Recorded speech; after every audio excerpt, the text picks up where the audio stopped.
had the best pineapples probably I've ever eaten in the world. We can sell a pineapple right now in Grenada for $10 US. Imagine in agro-processing, instead of me selling that pineapple in Guyana or trying to export it, I now can it. You know, we've got cashews, we've got, you know, we throw away a lot of fruits right now because we don't have the market for fresh fruits and vegetables. Imagine a dry clean. You come in and you go to Miami airport or any airport and you buy a little bag of dried bananas, it's $5, $6 US. Imagine we've got thousands of tons of bananas that we throw away every month because we don't have a market for it. There are opportunities abound in many, many sectors. So, you know, you've got to dig a little deeper. Agriculture and agro-processing is definitely an open opportunity. Technology, you know, we've got Prime Minister here responsible for telecommunication. We liberalized the telecommunication sector a year ago. And what is that doing for us? We've got right now 5 or 6 major call centers in Guyana. Do you know we do Walmart, we do Amazon, we do Uber, we do many Fortune support services right in Guyana. We've got one of the largest trucking companies in New York that when Amazon called them to move a container from New York City to Florida, that calls come to Guyana. The whole dispatching of the truck happens right in Guyana. So we see the ICT sector in the next 4 years producing close to 25,000 new jobs in the back office processing and call center. And we are aggressively going on that agenda at this point. We are interviewing many companies for expansion. We have a Jamaican company just bought out one of our local technology company. They've got 50,000 people in Jamaica doing back office processing. The Philippines got millions. Somebody titled Guyana would be the Philippines killer, and don't quote me on that. But we expect the Fortune 500 companies in North America to move their operation because of COVID, because of now the distance. Nobody wants to travel 18 hours to Manila. They're going to start moving their operations into Guyana. And they're looking to expand their offshore facilities. So we expect that we potentially could meet that 25,000 target that we have set in the ICT sector in back office processing. So that's another big opportunity. In Linden, we had a call center. The government owns a building. We opened that up to the private sector a couple of weeks ago. We've got a taker. They're about to hire 300 plus people in Region 10 in Linden to do call center management. So government is willing to partner with you on incentives. We're willing to, work. There are many other incentives that are available, and I'll get into that in a few. So technology parks, the new Silica City, we can have a technology park built, again, to provide technology service. So medical transcription, these are all smaller areas of investment, but they're open right now. So if you know companies in the US that is outsourcing that work, you then encourage them to move it to Guyana, set up the call center. We've got land, you can build a call center within close to 6-8 months and get going. The energy I spoke about, we're ready in terms of protecting and defending the environment as these integrated energy solutions come about. That is probably the core, and I made that probably close to my last slide, the component that drives investments. Cheaper energy, and we are doing it in a way by defending the environment, protecting the environment. As the minister outlined earlier, we are ensuring, even if we take all the oil out, right now, we're still at net zero emissions. Our carbon credit is going to worth a lot of money. Our forest right now can protect Norway, Sweden, and Australia without doing anything. The world will need our carbon. So that's another big component we haven't sold yet. We're now working on that component. So Guyana is on the trajectory of growth. I mentioned you got to catch the president's vision. The minister going to speak about this, renewing the dream. We were voted in 2020 the #1 tourism destination in the world. We didn't get a chance to implement it because of COVID, but the fact is, in the future, you're not going to want to go to Las Vegas as much anymore because you're going to look for open environments. And Guyana is a prestige location for ecotourism. And I know the minister is working aggressively on creating new incentives. So if you came from an area that you're looking to open a 5-10 lodge environment, hotel or eco lodges, it's open for discussion at this point. So renewing the dream of Guyana, modernizing our known industries, that is what we are about.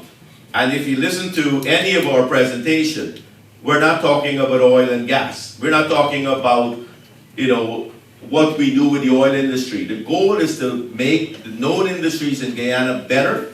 It's sustainable, the long haul, and your involvement in that process will be important. So our futures have arrived. We don't have to predict it anymore. If you've been in the oil industry, and we have one FPSO right now, one operator, Exxon, and one FPSO at 120,000 barrels a day.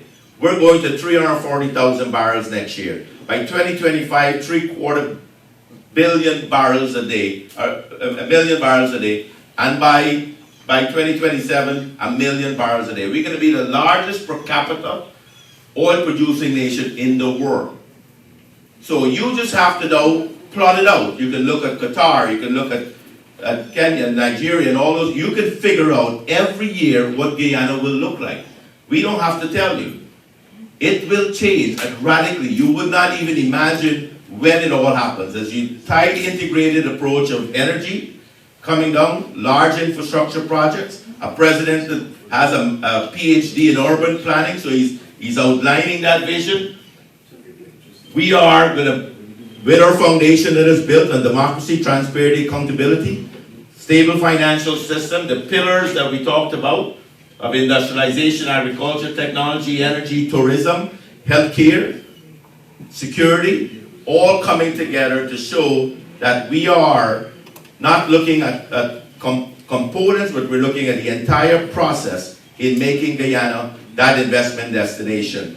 And I will end it there for questions. I do have other slides that I will make available to,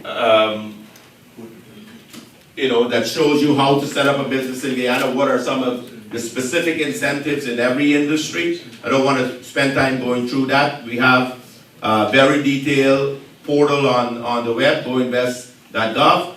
And we have a lot of literature that describes each incentive, and we are willing and partnering as government. When government talks about incentives, it's not giving away free taxpayers' money.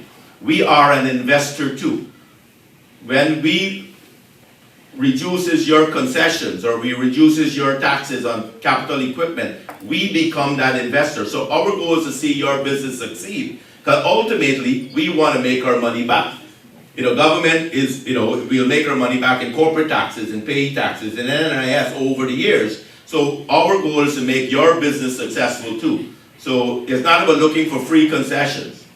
I tell folks it's taxpayers' money. We've got to invest it right, and we've got to deliver back to our people. And with that component, we will deliver 50,000 new jobs to the country within the next, between last year to the next 4 years. 50,000 new house lots, and if you look at the construction and industry, booming. So with that, I want to end it for some questions and answers before I turn it over to the next speaker. I'll leave you with one: skate to where the puck is going to be. Potential no longer exists. It's opportunities. Get on board, catch our president's vision. We want you to make money. We have no problem in corporate world making money. We're very business friendly.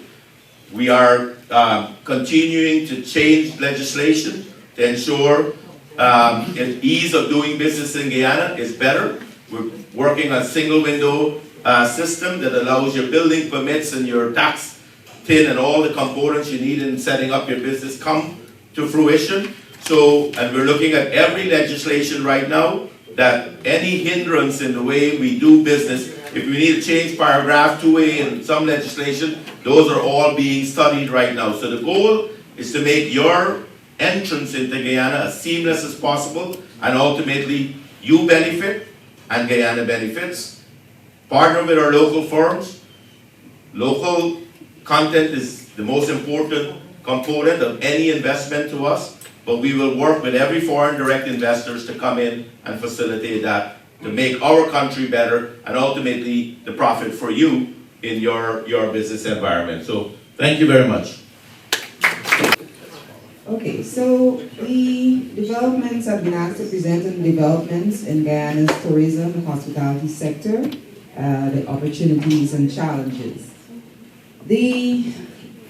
So my ministry is the Ministry of Tourism, Industry and Commerce, and I just to touch on some of what Peter has mentioned in terms of the ease of doing business. This is a business conference, a business opportunity session, and the Ministry of Tourism, Industry and Commerce has been tasked with the improving the ease of doing business in terms of legislative foundation.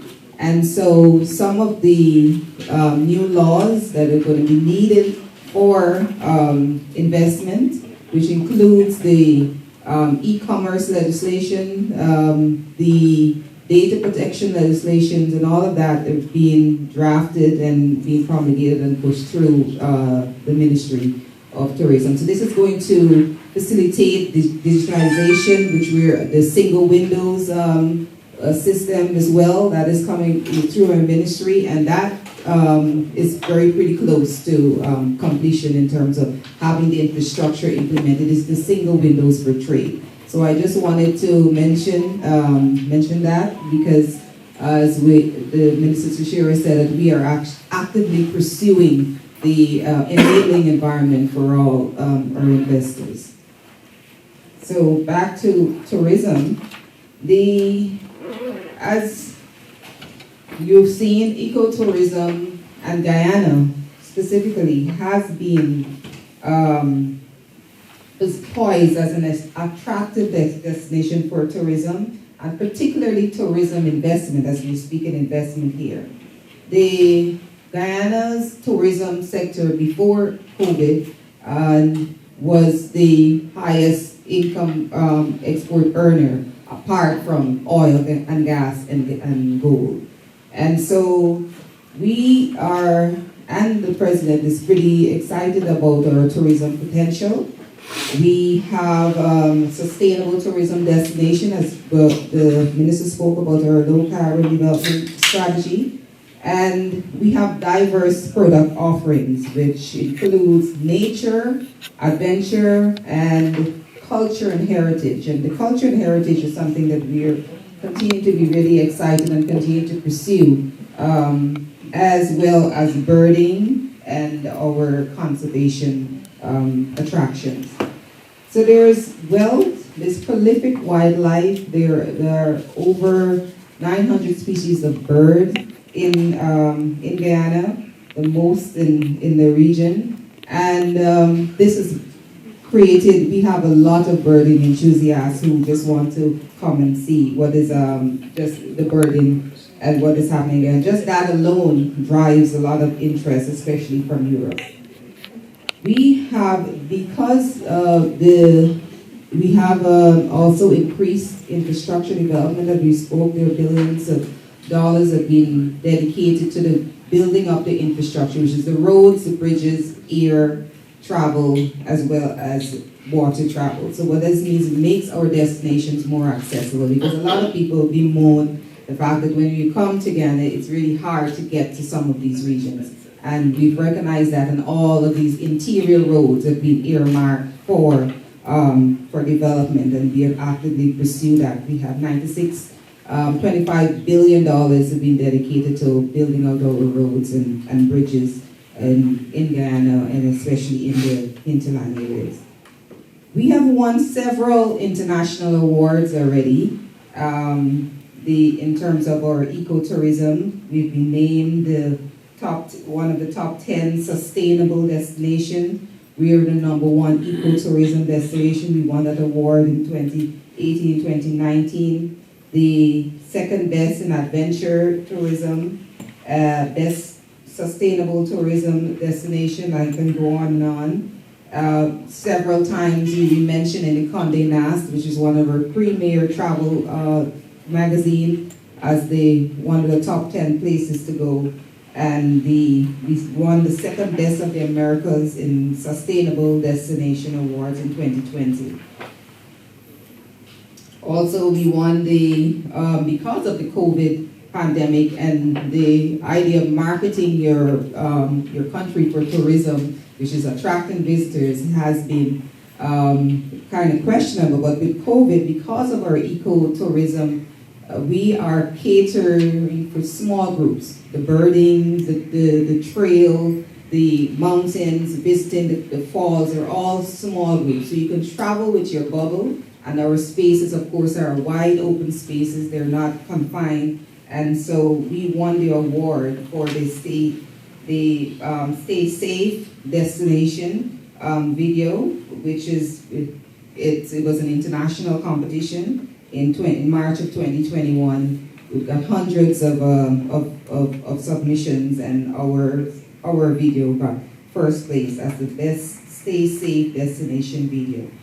And travelers, we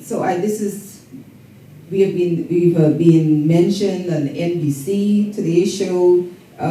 So this is just one of the ways that Guyana has already been self-marketed. We have been out there, we have been mentioned, and because of the fact of the oil and gas as well, but more and more people are discovering what has been happening here in Guyana. The travel and tourism as I mentioned, is the third largest export sector in Guyana.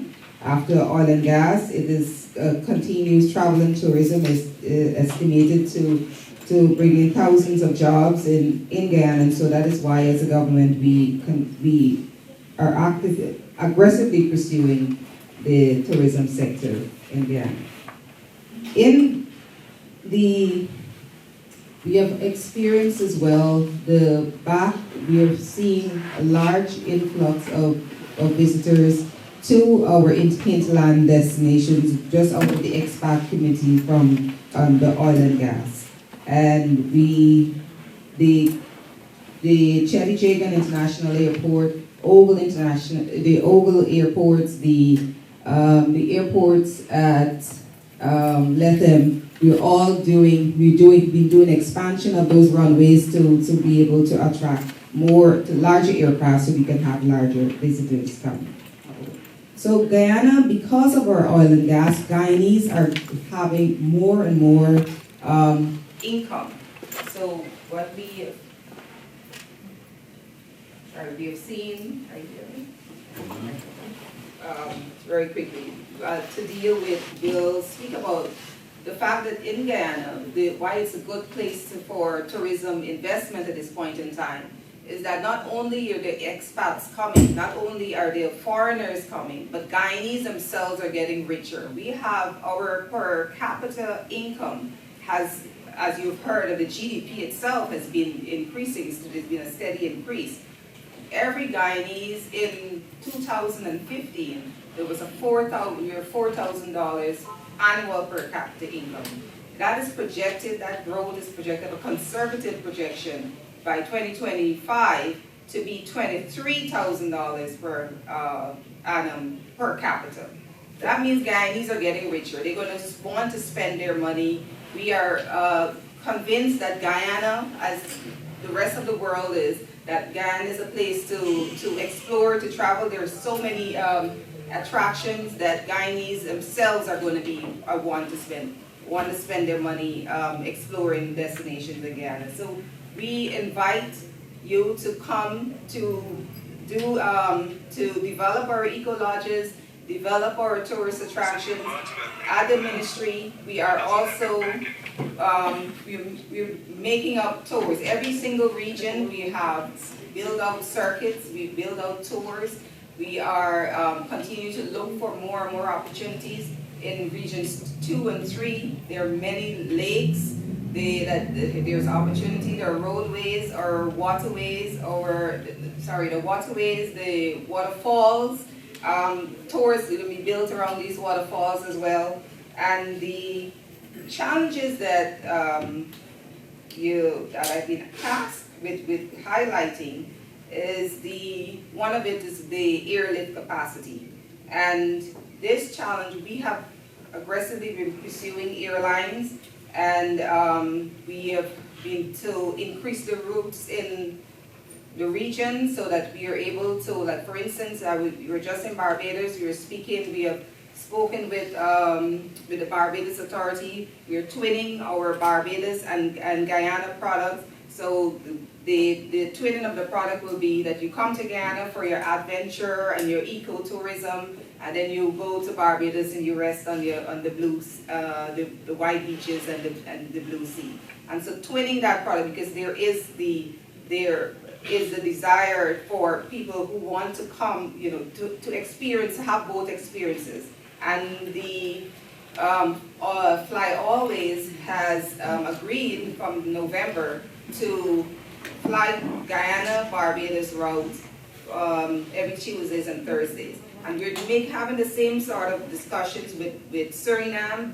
Suriname as well, they have the Europeans come from Holland, come to Suriname. They want to experience the ecotourism, the birding, and all the other different adventure tourism that we have. And so Suriname and Guyana, we are in talks. We're actually, the expression of interest is already out for a bridge between Suriname and Guyana, so those Europeans can come there. Also, the Fly Always will be doing a Barbados route. So you have millions more people from Europe. They're able to access Guyana through Barbados, and that is the challenge of the airlift we are being able to address, and we continue to address. We are also in talks with KLM, which is a European airline, and British Airways. So and this is not to mention the Middle East.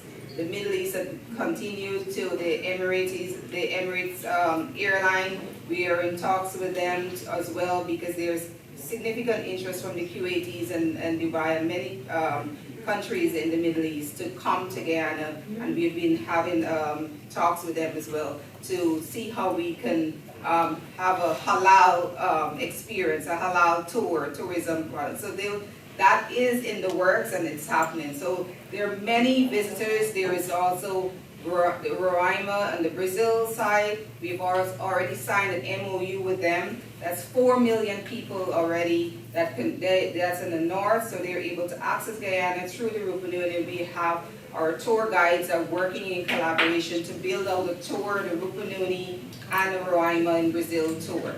So there's a lot that is happening. It is very exciting. Many people are trying to come. What we do need, apart from the airlift challenge, we do have the accommodation challenge.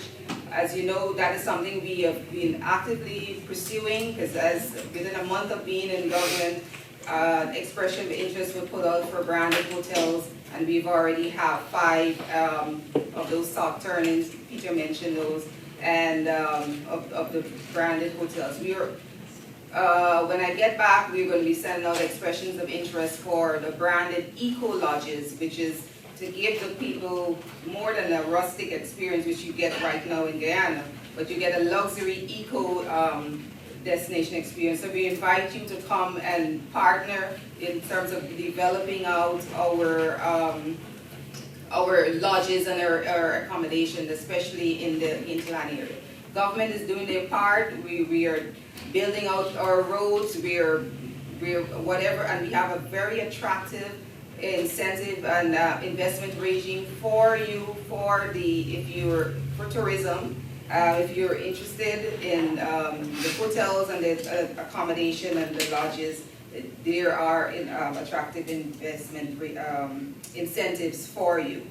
And so the one other challenge I think that we are facing and that we have been addressing is the capacity, human capacity, training in the hospitality sector.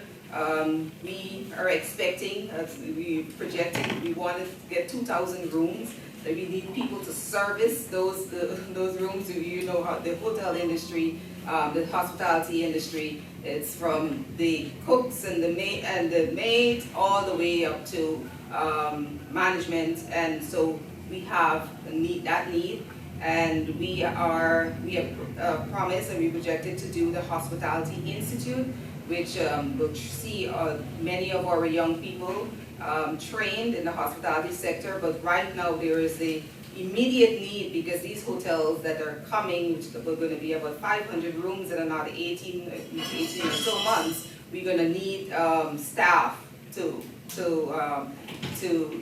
service these rooms. And so that we have been speaking with Barbados. The UK and Canada have been aggressively pursuing us to partner with us to bring training to the area, to certified training where these young people can use these certificates wherever they go. But that's also an area to partner with Guyana in terms of providing training. And this is not only in Georgetown, this is going to be training in all the other regions as well. So I will hear some of your questions. We can go on and on about the opportunities that are available in Guyana. As you know, it's a Merida. We have really been pursuing this aggressively, pursuing our developmental agenda, and tourism is one of the priority areas in Guyana. But I also want to mention that surrounding tourism is also, and augmenting our tourism, we want to diversify our tourism products. So we are interested in the agro-tourism, because we are looking to see, we will see proliferation of our agri-industry. There is a demand for the farm-to-table experience where people go on farming. Tourism has come out of agriculture traditionally. There is a ranching, which the rodeos are come out of the ranching farm, where cattle ranching is performed in the Lethem and the interior region. And so there are other parts of agriculture that tourism, and we've recently signed an MOU with ICA, which is the agriculture support group of Latin America, where we're building out our agro-tourism, sports tourism as well, the CPL, the cricket, building out tourism, visitor experiences out of the cricket, heritage tourism as well, where heritage sites, cultural tourism, we want to see more carnivals, where the Guyana Shield, which is French Guiana, Suriname, and Guyana, we were able to celebrate our cultures by festivals, and all of these discussions are happening. And it has been quite exciting to see, because most of the world leaders, our neighbors, President Santoki, the Brazilian, the governor of Roraima in Brazil, the Motley, Prime Minister Motley in Barbados, they're all very excited to partner with Guyana to develop our tourism product and to bring more visitors to the region. And so this is, and I mentioned sports tourism as well. And so that is, we're planning on diversifying, and we're actively pursuing diversifying our tourism product as well. So it's not just the eco, it's so many other aspects of tourism. So I thank you.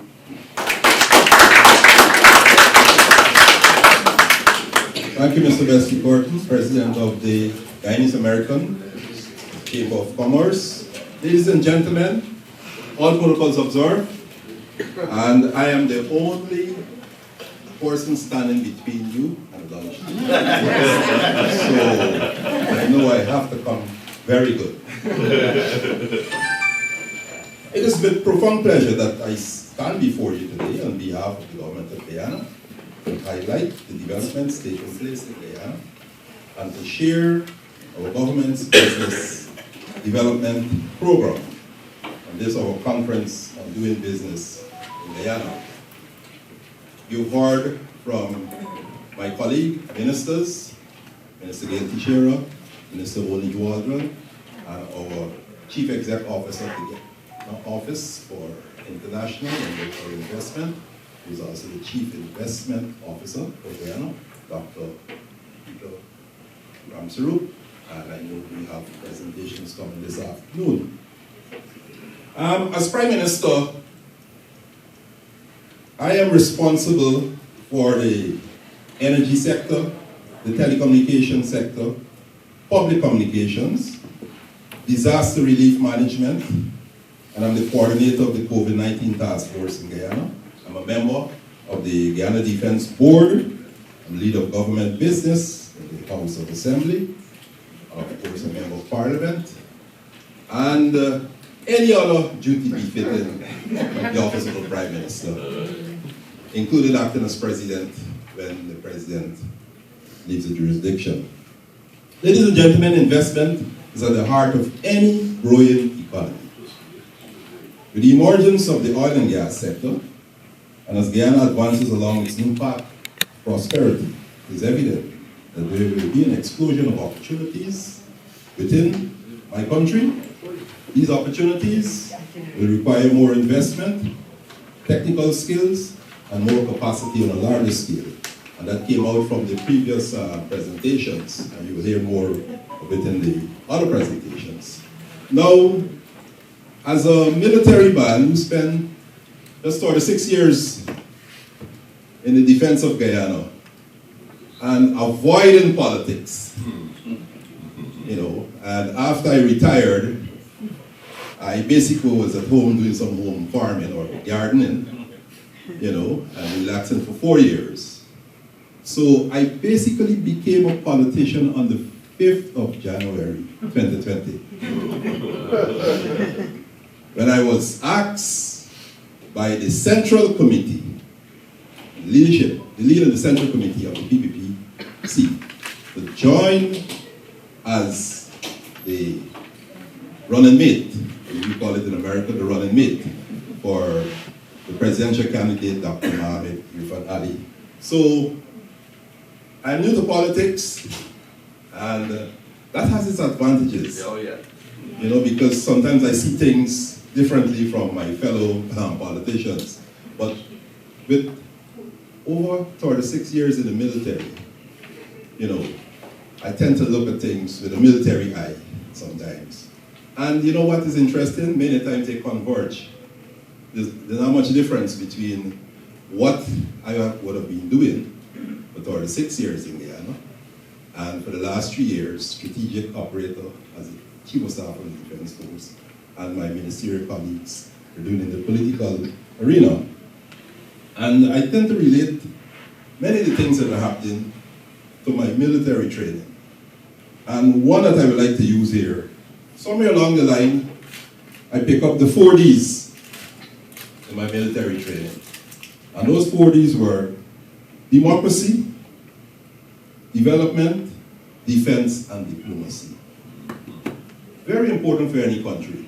I think I learned that something in America, some school in America, or in Canada, some school in Canada, because I basically went to many of these little schools around the place. And Guyana has went through a very interesting and stressful 5 months. And you heard about it last night, you heard about it in Gail's presentation today, where democracy was threatened in Guyana. Just put it plain, undiplomatic. Democracy was threatened in Guyana.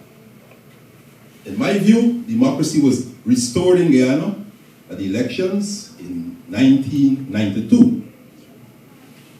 The PPPC lost elections, won the election in 1992, lost elections in 2015. The PPP demitted office, in keeping with the principle that democracy has been restored in Guyana.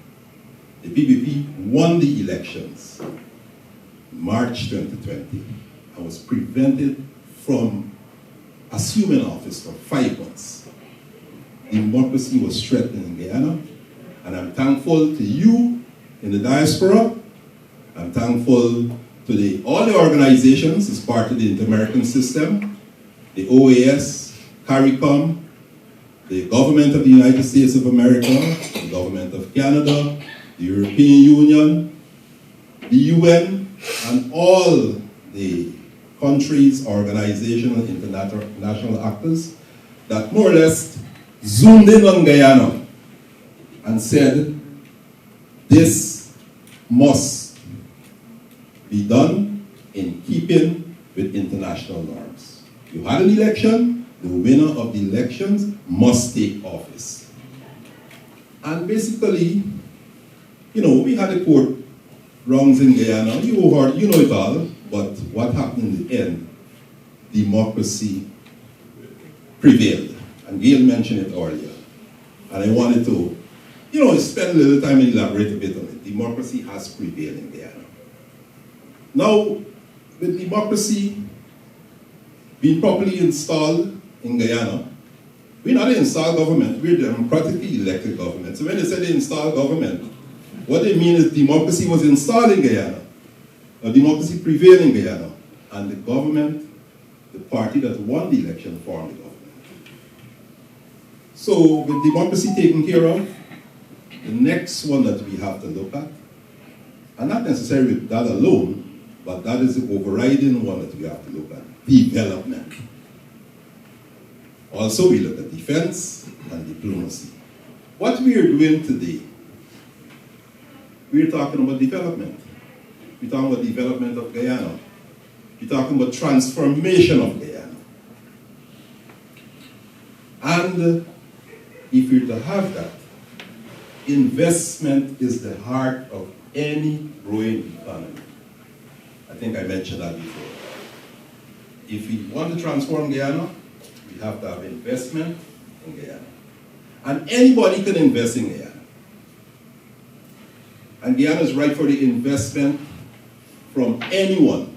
If you're a teacher in America, you can invest in Guyana because there's need for better educational facilities, better schooling practices in Guyana. You could come as a consultant, you could set up your own private school in Guyana. If you're a technical instructor, oil and gas, need all the trained personnel. So what is going to happen in Guyana? We will have many investors from all walks of life coming to Guyana. And if I can go back to my script now, from the multiple interactions the government of Guyana has had with potential investors, there's absolutely no doubt that the wider world is interested in investing in Guyana. That is so. We are similarly ensuring that other areas of the economy are given support and attract investments such as agriculture, tourism, health, and ICT. The traditional sector of Guyana will not suffer as a result of oil and gas. We are aware of the Dutch disease, and it is important that whatever revenue we earn from oil and gas is utilized to ensure that we have a diverse economy in Guyana. So, if you're not into oil and gas, there's still room for investment in the traditional sector of Guyana. Into agriculture, into tourism. You heard Minister Unisha talk about opportunities in tourism. You're into health, I mentioned about education. You're in ICT, there are opportunities for investment in Guyana. Guyana is ensuring that measures are in place to encourage investors in accordance with President Ali's unwavering commitment to foster greater economic growth and prosperity in Guyana. However, for economic wealth to be equitably distributed, that wealth must first be created. We are a people-centered government. We are a people-centered government. We are interested in ensuring that the people of Guyana are lifted from whatever existence they're living in to a higher, better place.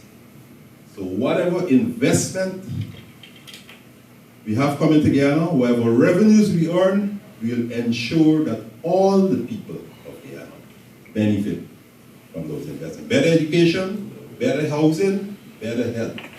Colin will talk more about health and infrastructure this afternoon. As Prime Minister, I stand firm on Guyana's government support for business development, and I assure you that our goal is to ensure that a robust business environment is maintained to sustainably generate wealth and create jobs in Guyana. Our approach in Guyana to development, basically to simplify it, will encompass 3 areas. And there again, my military thinking, I try to simplify it to how I understand it. Economic sector, government is spending a lot of money on the economic sector. And here we're talking about infrastructure development, right? Expansion, roads, bridges, ensuring you can move freely from the coastline, where, you know, just 90% of the people live on 10% of the land, which amounts to the coastland. And you can go into the interior Guyana, where the wealth, as far as I'm concerned, is. This 10 billion barrels equivalent of oil was recently discovered. Yes, there's a lot of wealth. It's 120 nautical miles offshore, right? A lot of Guyanese will benefit from the revenue, but they will not see what is going on there. But if we continue with building the bridges and improving the infrastructure to the interior, that opens a lot of possibilities for Guyana to also develop in terms of bridging that divide. So, infrastructure, expansion, ICT, energy falls under me. And later on I have a note on energy, but I can use the opportunity now to quickly tell you, Peter mentioned it before. In a nutshell, what we're doing. We have an energy mix where we want to have an additional 400 megawatts of energy available to the people of Guyana over the next 5 to 10 years. And there's a reason why I said next 5 to 10 years, because the energy mix includes solar energy. There are many solar farms that, you know, an opportunity for investment in solar energy in Guyana, and that is ongoing and it's getting bigger. Right? Some of the money that we earn from the Norway deal is being utilized to establish solar farms, huge solar farms in Guyana. We have the natural gas, the Ashore project. That is, you will argue that it is not renewable, but it's a clean form of non-renewable energy with a lot of potential for Guyana. Right now we pay, I think, just about 25 to 30 cents per kilowatt hour for electricity in Guyana. And the gas to shore can bring it down to maybe like 10 cents or far lower than 10 cents. And just imagine the possibilities for Guyana in terms of investment. And Peter elaborated on that. Hydro and wind will also be part of that energy mix. Hydro, by now, and by my estimation, had we agreed as a country, as part of the LCDS, Low Carbon Development Strategy, we had a hydro project, the Amelia Falls. Had we as a country agreed on that, we would have been benefited from 165 megawatts of hydro power now, because that project should have been completed by the end of 2017. But you know the history, you know what happened.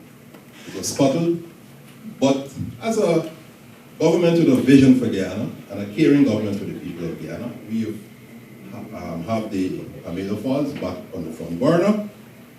When I left home, they were just opening the bids, right? Because we had a request for proposals to build the Amelia Falls hydro. The World Bank, last November 2020, the World Bank projected Guyana GDP could rise from 4.3 billion in 2019 to 14 billion in 2030.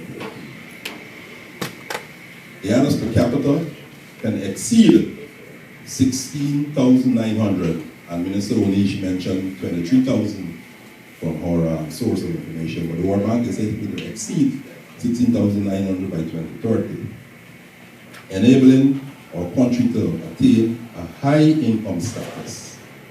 And you know the implications for that. There's no high income country that is not attracting investors in the world. So over the next 10 years will be, as far as I'm concerned, the most important 10 years for the island.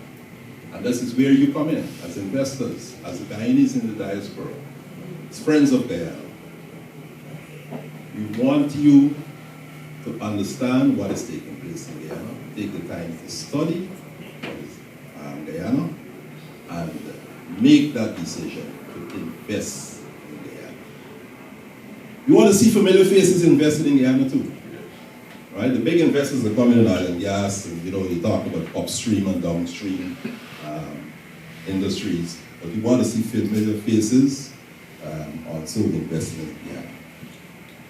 So we welcome foreign and local investment to help us acquire the capital, the skills, and the energy that are needed to convert the economic activities into economic transformation. As was iterated by President Mohamed Irfan Ali since his assumption to office, the government is effectively working towards improving the ease of doing business within our country. We have noted some challenges such as the payment of taxes, registration of property, and processing of construction permits. We will look forward to improvements in the ease of doing business in Guyana, including respect for property rights and the rule of law. Very important. Over the past months, we've tasked various ministries and agencies with developing policies to reverse shortfalls, to allow the country to climb the rankings and to streamline procedures which positively impact business development. These areas of focus include procedures relating to business startups, the payment of taxes, obtaining electricity, and approving construction permits. You've heard of some of those before. As part of our agenda to ensure investors' applications and requests are properly facilitated, the Guyana Office for Investment has been restructured, as you heard from Dr. Ram's group, as a vehicle to attract and facilitate investment and export promotion. Further, we remain cognizant that while you invest in our beautiful nation, your businesses need a safe and secure environment in which to operate. We recognize the need to improve public security, and we have begun to strengthen the capability of the Guyana Police Force, the Guyana Revenue Authority, to combat crime and contraband smuggling. Government of Guyana remains committed to working with the private sector in developing an anti-crime plan aimed to better protect the business community and citizens of Guyana. We've had an investment in what they call smart city, not the Silica city that Dr. Ramsey mentioned. Basically a system, a security system where you have cameras at almost every street corner and a response capability to improve, to enhance our crime fighting ability. And we've decided as a country that we need to expand that throughout the country. So it's from smart city to smart country. We know it's going to be very expensive, but we're doing it in a phased manner. And that's being rolled out as part of our budget, the reallocation between now and 2025. So a lot of work will be done on improving all aspects of doing business in Guyana. Facilitating trade is another area which will receive our attention, and we heard before. Our goal is to implement an electronic single window for trade, which will reduce delays in custom clearance, time and cost, and simplify trade procedures and eliminate duplication and redundancy. Many of the points I have here came out in the presentations before, and as I said, I am standing between you and lunch. I talked about the investment in energy mix before. I did mention about the low carbon development strategy that is now on the front burner again, along with the Amelia Falls project. And our development is not insular.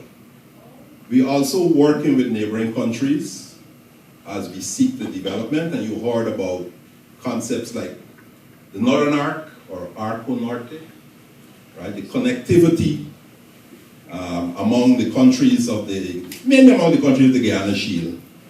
You know, there's a bridge from Brazil to French Guyana, and there's a bridge from Guyana to Brazil. We're talking about a bridge from Guyana to Suriname, and I know that the French, you're talking with the Surinamese about a bridge from Suriname to French Guyana. So I envisage in a matter of about 4 years, you should be able to drive through the Guyanas. In addition to that bridge, you're talking about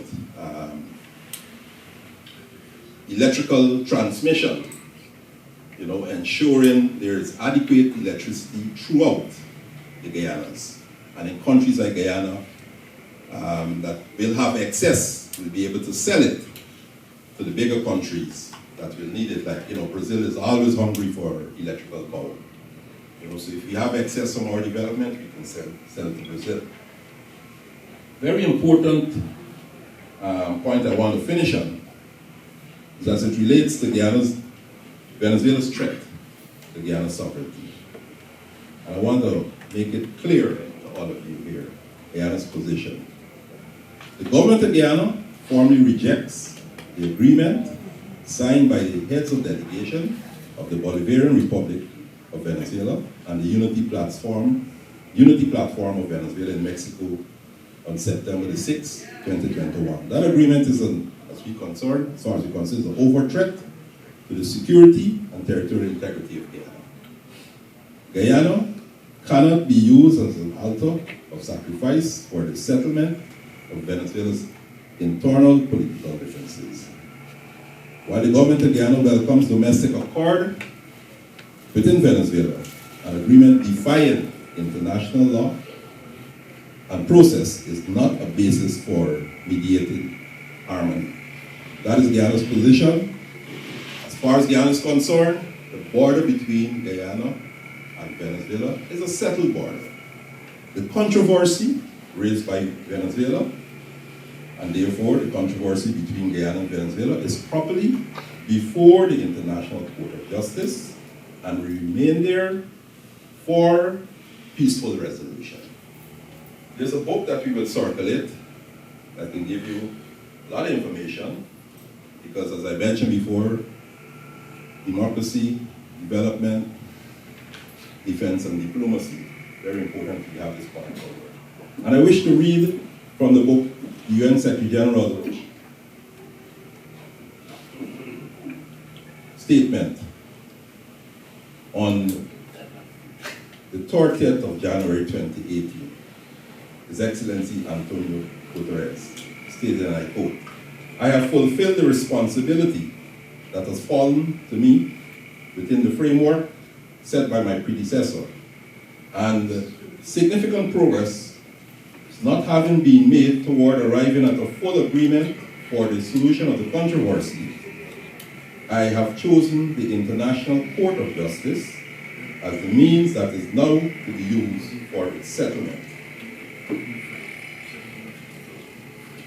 Since he made that statement, on the 18th of December 2020, the arbitral award of 30 October 1899, Guyana versus Venezuela, the International Court of Justice made a statement. The court,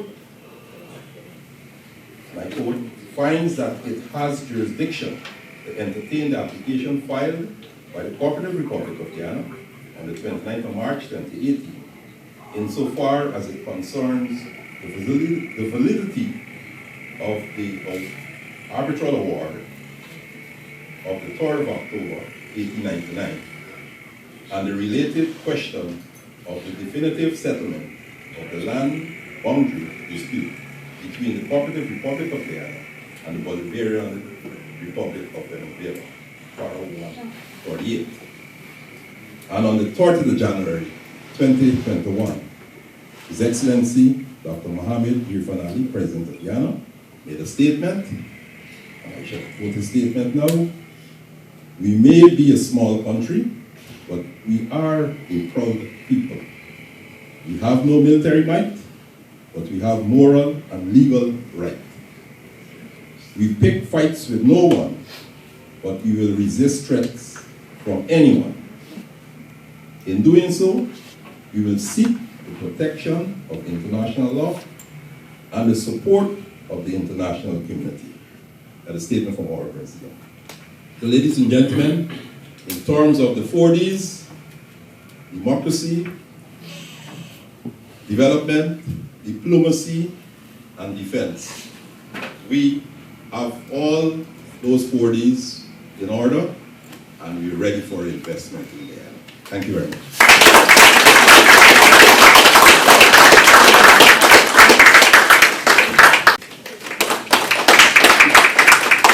Thank you very much. Good afternoon, everyone.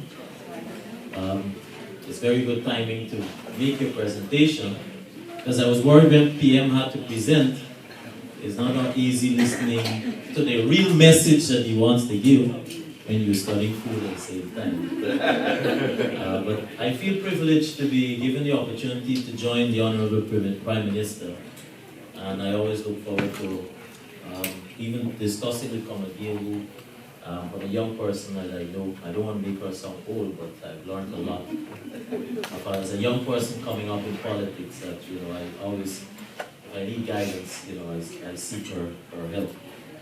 Now, the discussion this afternoon, I'm told, is more along of looking at housing, but there's an underlying word that I haven't really heard us call as yet. Most of you in this room here, I'm sure your message or what you want to get from me is to hear more on lands. But there are some other important things that we must speak about. And we have to understand, by starting off, let me start off by saying a background of the situation we met as of last year.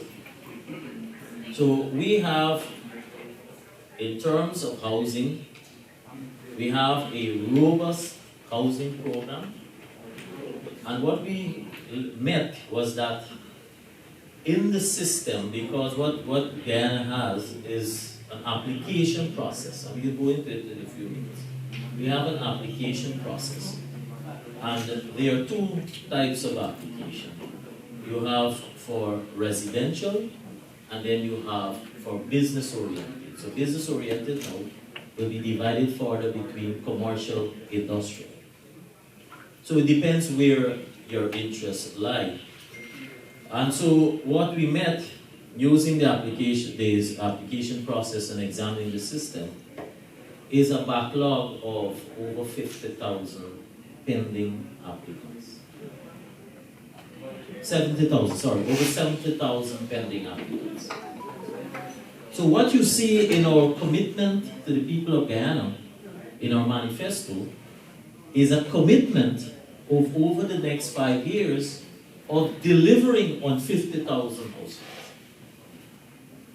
Mind you, I said 70,000 as of last year.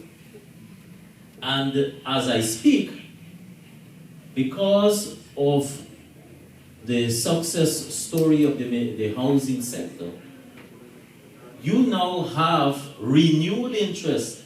So you have first thousands that are now applying because they were not utilizing the system from the inception. And so that is important for us to understand and know where we are with housing. And then in terms of the commercial aspect, we also play a role.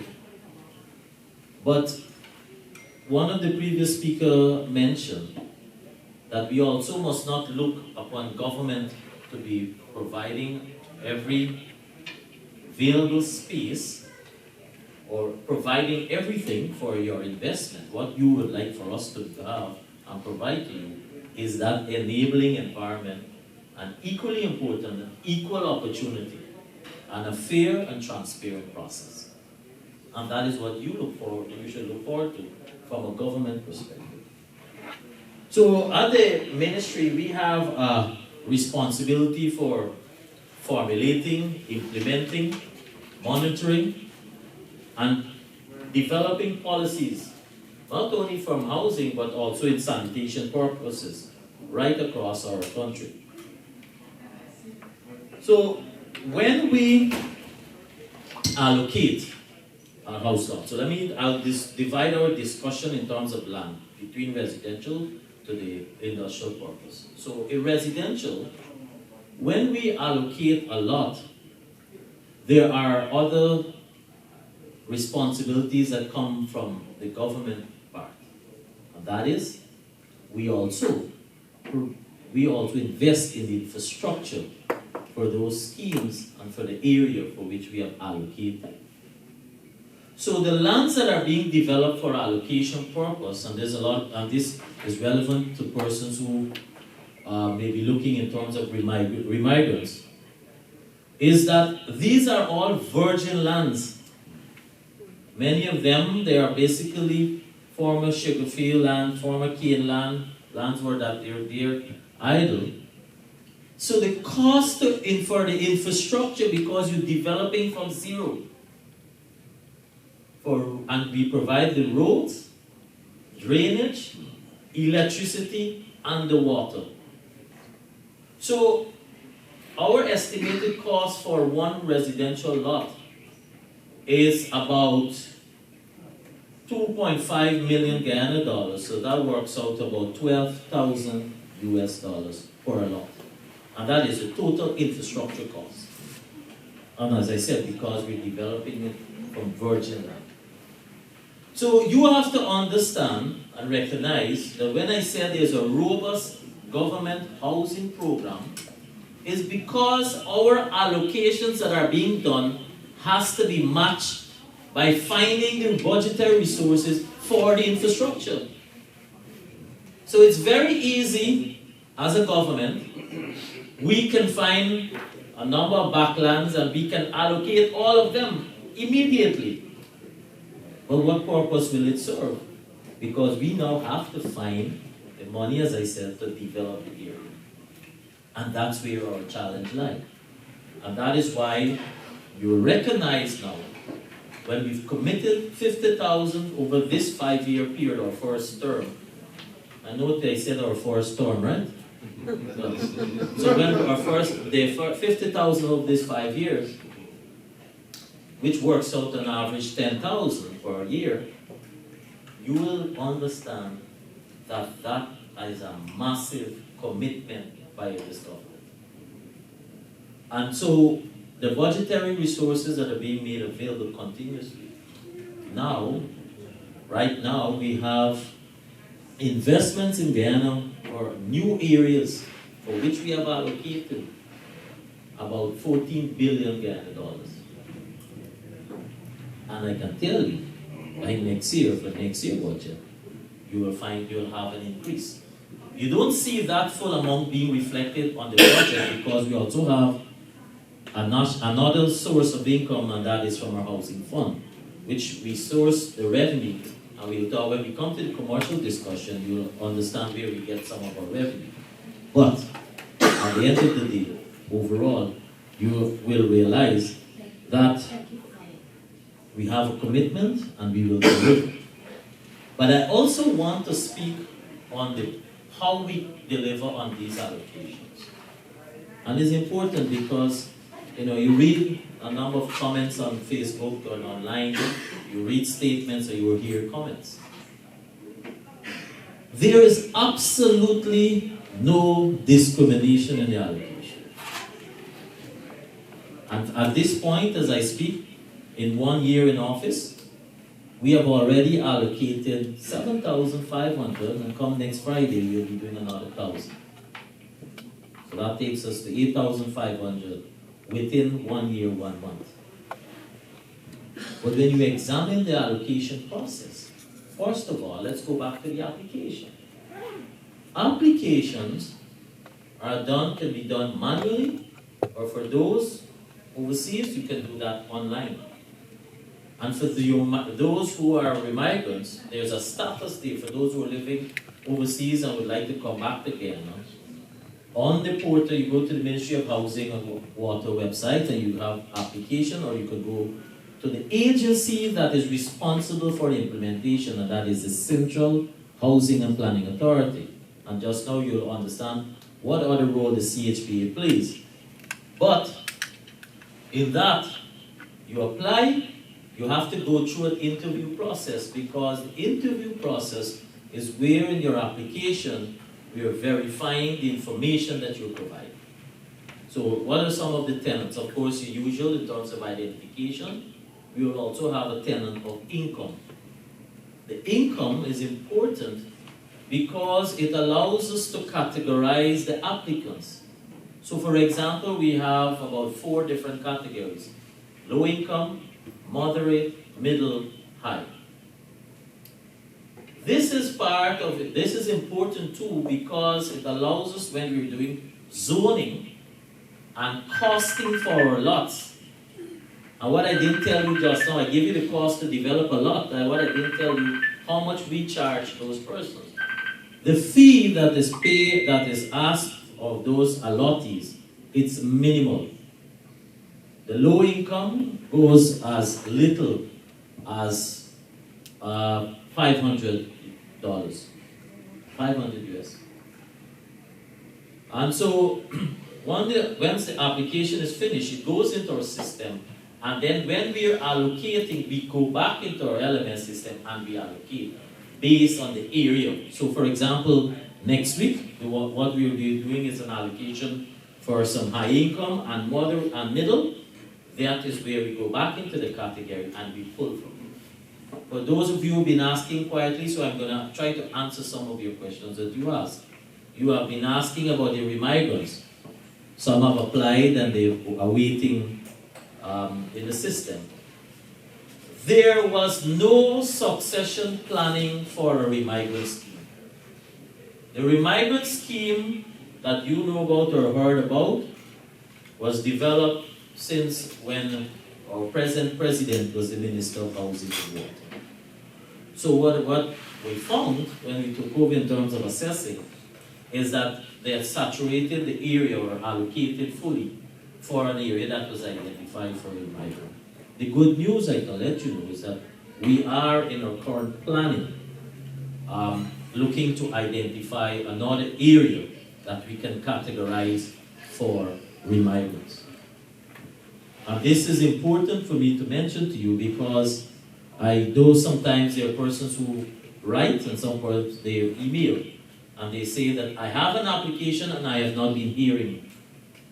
But we also at the same time must understand that we have to match this with encouraging persons to come back home and be living there. For me personally, I think it's unfair for me to have a system where we have persons at home who are waiting for years to be allocated. And then for someone who has removed from the process, living somewhere else, but would not have any more, no more have domicile in their previous home country, to be pressing and to be demanding that we make an allocation and you're not there to benefit from that. We would like for those, of course, the remigrant scheme is intended for those who will come back home. And of course, you have a process. You have the Ministry of Foreign Affairs as one of the agencies that verifies remigrants, and then you utilize and allocate accordingly. So we have an encouraging environment as well as an enabling environment. The allocations, as I said, we do not have a category that looks at race. It is purely on the land, what we categorize the land as, and then the applicants who are awaiting in that category of land. That is purely how the allocations are. So I've seen comments about the allocations we have done since we're in office this 1 year plus period. And I can categorically say, when we assess, and we don't do a classification, as I say, in the system, we don't put race in the system with it, right? But when you try to do some extrapolation in terms of analyzing what has been done, you will realize how balanced it is. And just listen to some of the exercises that we have, and you look at the audience, and you get feedback from some of the recordings of interviews that are done, and you will realize that we have one of the most transparent and equal opportunity land allocation program as a country. So let me talk a little on Central Housing and Planning Authority. Now the Central Housing and Planning Authority, in addition to us dealing with allocations, they have a responsibility now for approvals. So you are building, and you need the approval process to be done. As it is right now, it is mainly manual system. So you do all the filing, and then it goes through its rounds of verification with different agencies.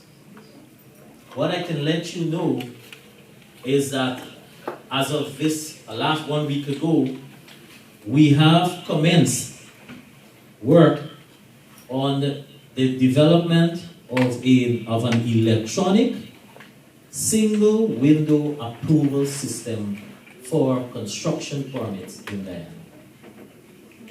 So this, we are expecting to finish this within 6 months. What is our desired outcome? First of all, purely electronic, as I said. Secondly, to remove as Mr. Curtin said, remove subjectivity, remove less the interface that is required. Because for me, I can say this, I can attest to this. Somebody makes an application, a business makes an application, and by the time they're filing that application, they're sending an email to the minister, can you follow up on the approval? So I'm thinking in my head, the staff probably taking a while, right? And then when you check, it's now, the application is now done. What is it we're trying to achieve?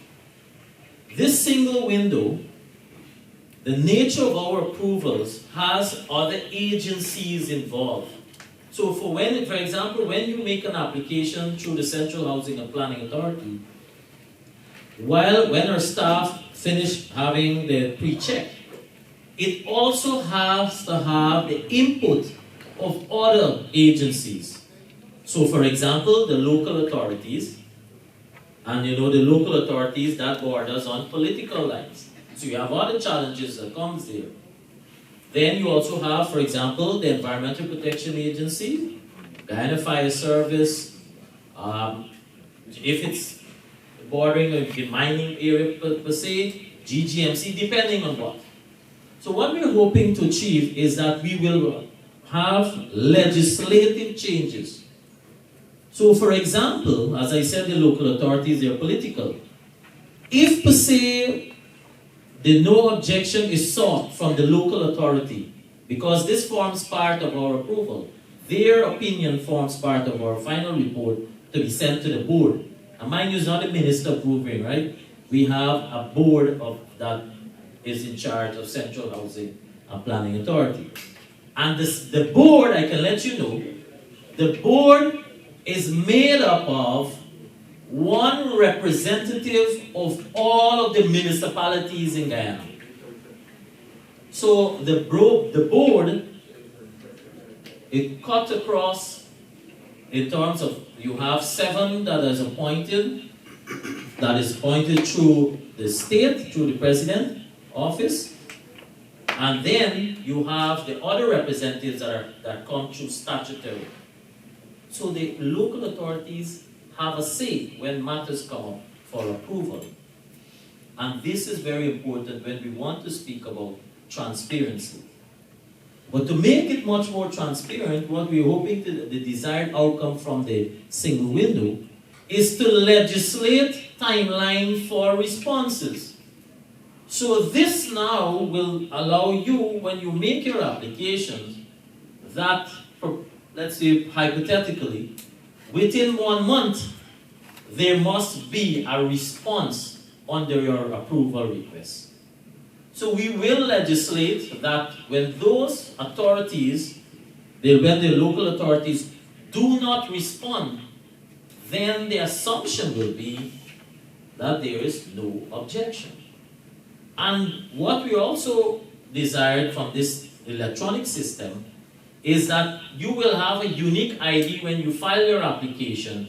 So at any 1 second, you can log in and know where your application is at. So, and it allows us to, from a monitoring perspective, to know which agency has not responded. This will eliminate, when we want to talk about doing business in Guyana, and when we want to, and you as investors, you also need to be assured that your applications that are being done, that it is dealt with in a timely manner, and that you also have available to you all of the guidelines, the building guidelines, every specification that you have, the parameters, you know all of this, so there is a fair, as I said, fair and equitable process in application process. This I can assure you, we're hoping to complete within 6 months. The work has just commenced, the consultation process they're going through, and there, as I said, will have to be some legislative changes to complement, to be able to implement that single window system. I also know this single window is also at the heart of our president, because every time he engages at an international level, then the question always comes up. So we remove a lot of the human factor that is involved and the complaints about maybe some officer taking long to deal with a matter. In addition to that,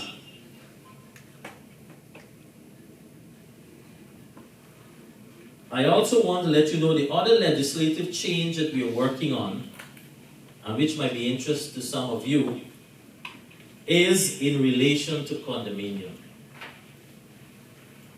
As you know right now, we don't have the right legislation for condominium, to cater for condominium. Guyana's current legislation is geared towards single ownership. And that's where the challenge lies. So when it comes to the insurance companies, or it comes to the banks, then you have a challenge. What I can let you know is that we have actually completed the consultation process for a new condominium act. And so I'm hoping that, well, not hoping, I know before the end of this year, we will have a new condominium act. The next, where we are now is the next stage that I'll have to now take it through from a cabinet subcommittee level, but we have finished the consultation. And who are involved in the consultation? The banks, the insurance, present owner. There are persons in Guyana who have condominiums. So current owners of condominiums, persons, different sectors that have interest, all made their input, and so that is where we are with the Condominium Act. But it basically will be an amendment. And I know this is an area, an opportunity for investment too, because if we're encouraging persons to come back home, or you have expats because of the oil and gas sector, there for housing, there is an opportunity for more condominiums to come on board. We are also, and Mr. Ramsroop mentioned it in his presentation when he was talking about the transformation project in terms of infrastructure. Infrastructure, Guyana and our layout, as you know, we are all occupying the coastline. And so for the heart of the country, which is Region 4, and so if you speak just out of Georgetown, we now have a challenge of land space. So we have already recognized as a government that we need to encourage the shift out of the city. And in my opinion, in a few years' time, Georgetown itself will end up looking like a Manhattan. Because what will happen is that businesses come and they'll try to buy properties in the central location, and then that encourages the current homeowners, people who live within that busy environment will start shifting out. But as I said, we too have to help with the enabling environment. And so hence, in terms of the Silica City, we are also, in addition to what was mentioned, we are also looking for an eventual population shift. So there is an ongoing program of opening of new lands. That means, so when you examine our plan for infrastructure, Peter already spoke about the new connecting highway from Ogle that goes all the way to Tobago. I can't remember if he mentioned, but then you will also have, within another 2.5 years, a new Demerara bridge, high-span bridge. This is very important. This is important because when you first of all examine, well, the cost to maintain the current bridge, and it's obviously outlived its time, and it's as old as myself, or I am as old as it gets, so let me put it the other way, right? When you examine that, so with the opening of Region 3, connecting the Region 3 to Region 4, the investment in the new high-span bridge will eliminate the downtime we also have now, where every time, even a small vessel that has to pass, you have to close the bridge or open the bridge for boats for an hour and a half period. That's a lot of downtime. We already have downtime with congestion, with the amount of cars that are flowing into the city. And so as part of our infrastructure development, we'll see a new, in addition to that new bridge, we'll see a new highway from, well, it's called Schoonard, but just over the bridge in Region 3, that goes all the way to Porica. Why are we pushing those new road networks? Opportunity for more lands. Whether it's agriculture, whether it's housing, because sometimes I think we forgot that we have to compete with other sectors, and this is where our challenge lies. Because the sustainability and the support economy for Guyana is not oil and gas, it's agriculture. And I see, there's a someone who's watching me.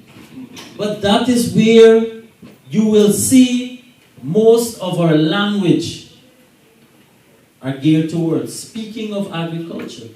Because when we speak about agriculture, we're not speaking about Guyana alone. We are speaking about agriculture beyond Guyana and for the Caribbean. That is where we see ourselves and beyond.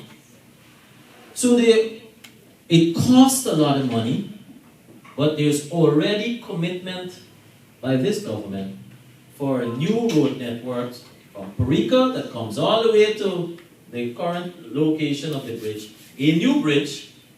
And then right now, if you travel to Guyana, through our Ministry of Housing, we are building a 4-lane concrete road that will take you from Mandela Junction, that will go to Diamond. By the end of this year, we will complete from Mandela to Eccles. Right now, the 4th of November, the tenders close. And then we will have the commencement from Eccles that goes to Diamond, as I said. That is in addition to a new road that you see His Excellency will be commissioning within 2 weeks, I'm pretty sure, before he leaves for Dubai, that will be commissioning for the opening of a new road that has been completed from Eccles to Diamond. Why am I mentioning this? Because we're speaking about infrastructure. We will continue to have investment in infrastructure, road networking, because of the need, in addition to provide the support for all of those persons now who are uplifting. Lives are uplifting, so everybody want to buy a car. Reality. In addition to that, the opportunity, more job opportunities are being created, so you have more traversing on the road. But it is also for you to be able to find new lands. So as I speak, for those who may have commercial, and notice I didn't talk about commercial yet, but I'll come to that at the last. For those who have commercial interest or application, there's little we can move or act on at this point because we already are competing for land space. So there will come a time when the market forces will have to determine the costing and availability of land space. In the area of commercial, we also allocate commercial lands. And our zoning, our planning department has had the uphill task of letting investors know and understand that we too have a zoning policy. Why is that been an uphill task? Because for some areas, you're moving from an identification of semi-residential to now probably a full implementation of commercial activity. So we ourselves have been doing some rezoning. The message here is that any investor that is coming to Guyana to invest, one of the agencies that you may want to stop first of all is at the Central Housing and Planning Authority, because they will provide you the necessary guidance or affirmative in terms of if you have an interest in a particular land you're probably buying from someone, and if you will be able to do that activity at that location.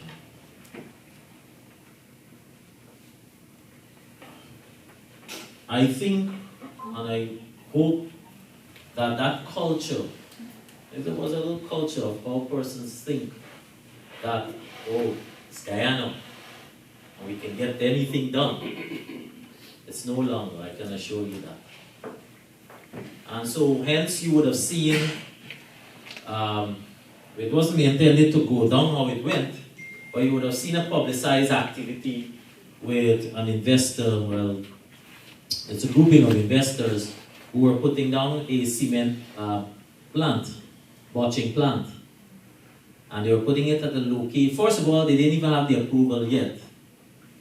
And they were putting it, secondly, they were putting it at a location that is not approval or approved, the land use is not for that purpose. But that matter has been dealt with. In fact, that company has actually apologized. And you will be rest assured that they have reapplied at a different location, and it's going through its process, and the preliminary report would show that it's the location is new location is fine. But what was interesting is that they reached out through a number of agencies and probably diplomats too, reached out to me thinking that, you know, they may have a hard time reapplying. And that's not how this PUPC government works. We deal with issues, we deal with policies. And that is what you will get once you approach us to do business. And that is a government that will work for you. Land use is critical. Knowing the land use for where you want to invest is critical to determining if you'll have approval. That is why I said to you, it is very important that you check in at the CHPA and get the necessary guidance or advice before you come to Guyana and buy a land probably, or rent a land or lease a land from somebody. And then when you finish, you're tied up with that lease. You come to us for the approval to construct, only to have find bottlenecks.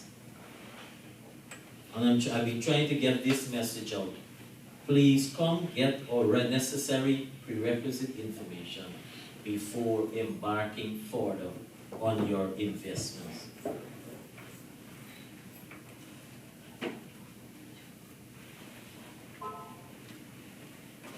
And the final aspect I want to speak on is the commercial. Now, we are overwhelmed. I probably isn't on the statement if I tell you we're overwhelmed. Overwhelmed in the sense, we receive lots of documents of proposals. Lots, I can tell you. And I smiled just now when it was mentioned that you don't have to see the minister for everything. Because I can tell you, a lot of persons that they have been coming and they want to meet. But that is why we've been working on strengthening agencies so that the system must work. So once you have the necessary information, then you remove that having to meet just to be told the very thing that my staff can tell you.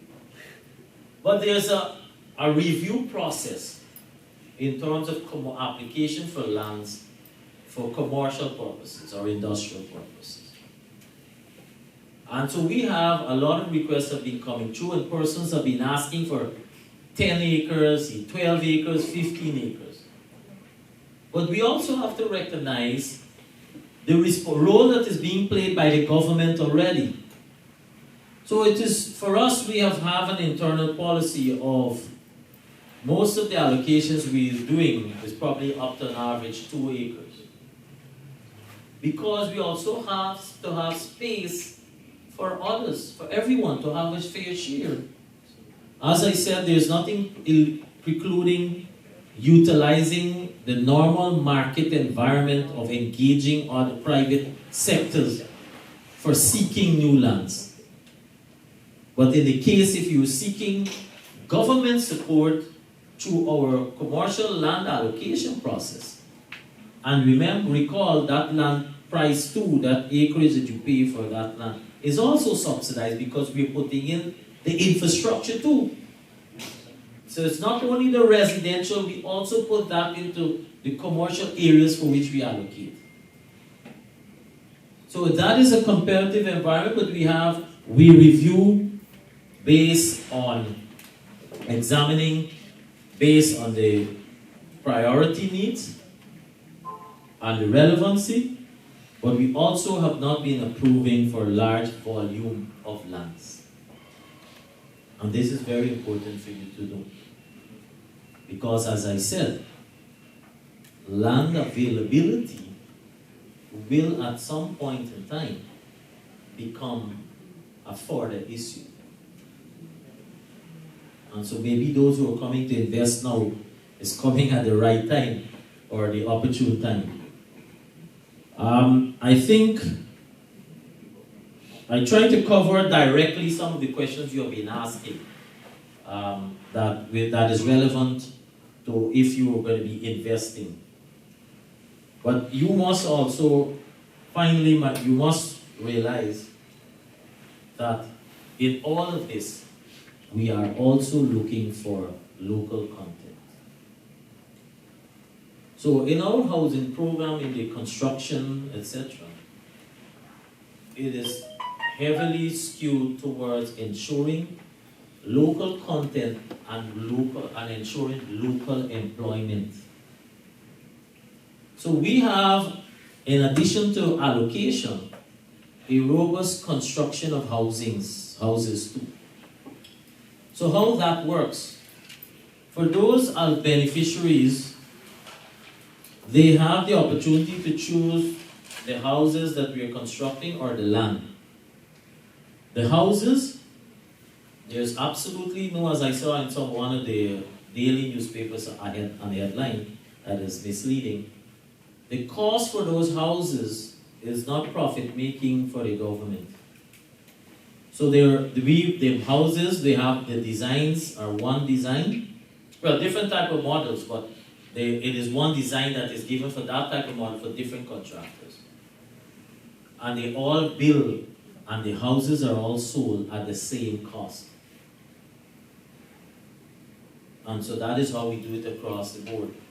And we have been encouraging a lot of local contractors on board in our housing construction, because we also understand that we want, in addition to fast tracking a beneficiary from owning their own home, rather than going through that hassle of dealing with contractors, going and doing the buying, etc., is instantaneous creation of employment.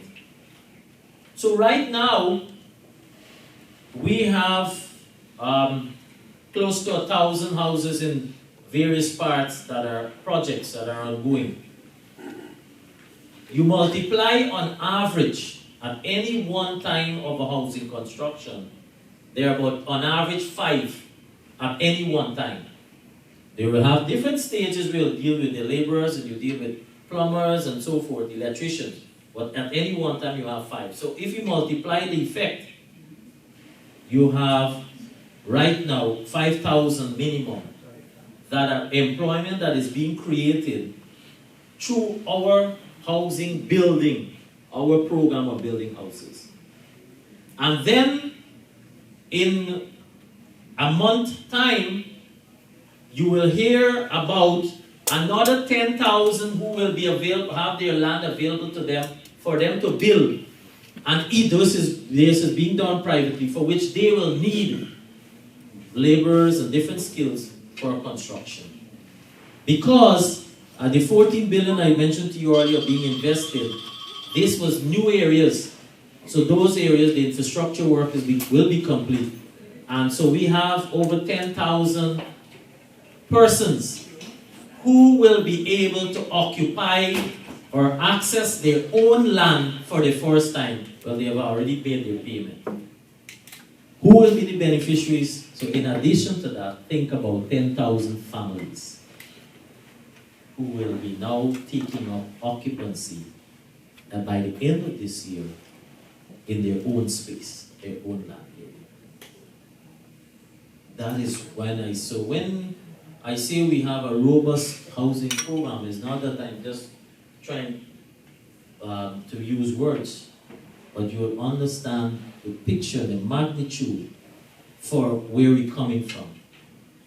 And our conversation of saying that we'll be allocating 50,000 over these next 5 years, and the backlog of the system of over 70,000 as of last year, is coming from a background of previous 5 years where only 7,520 allocations were done. That was done from 5 years period, prior 5 years. We have already surpassed that even from our first year in office. So I'll stop here because I know you'll have other questions to ask, but I hope that I've touched on some of the things that, that is maybe of interest to you, or some of the things you may want to ask. All right, so I'll pause here to allow your chairperson to continue. So good afternoon, everybody. I'm actually suffering from information overload. I don't know if you are, but I am. So much information has been presented to us here today to help to give us a feel for the business environment of Guyana. So I bring maybe a private sector perspective, recognizing fully well that as an established Guyanese private sector entity, that the perspective and the approach that I will talk about might be very different from the approach of a new investor who is trying to come into the country. But I thought that maybe I should give you a feel for what DDL is. Maybe we take a little sort of rear view of where we've come from and to share my perspective of where the country is and how you should go about, or you can go about, seeking to invest in one of the fastest growing economy in the world, in today's world. So, DDL is a public company. It became locally owned in the mid-1970s. It was owned, two parts were owned by two British companies and became locally owned, with the state buying out those companies' interests when they decided to withdraw from Guyana. But at the time of that change, they were public companies.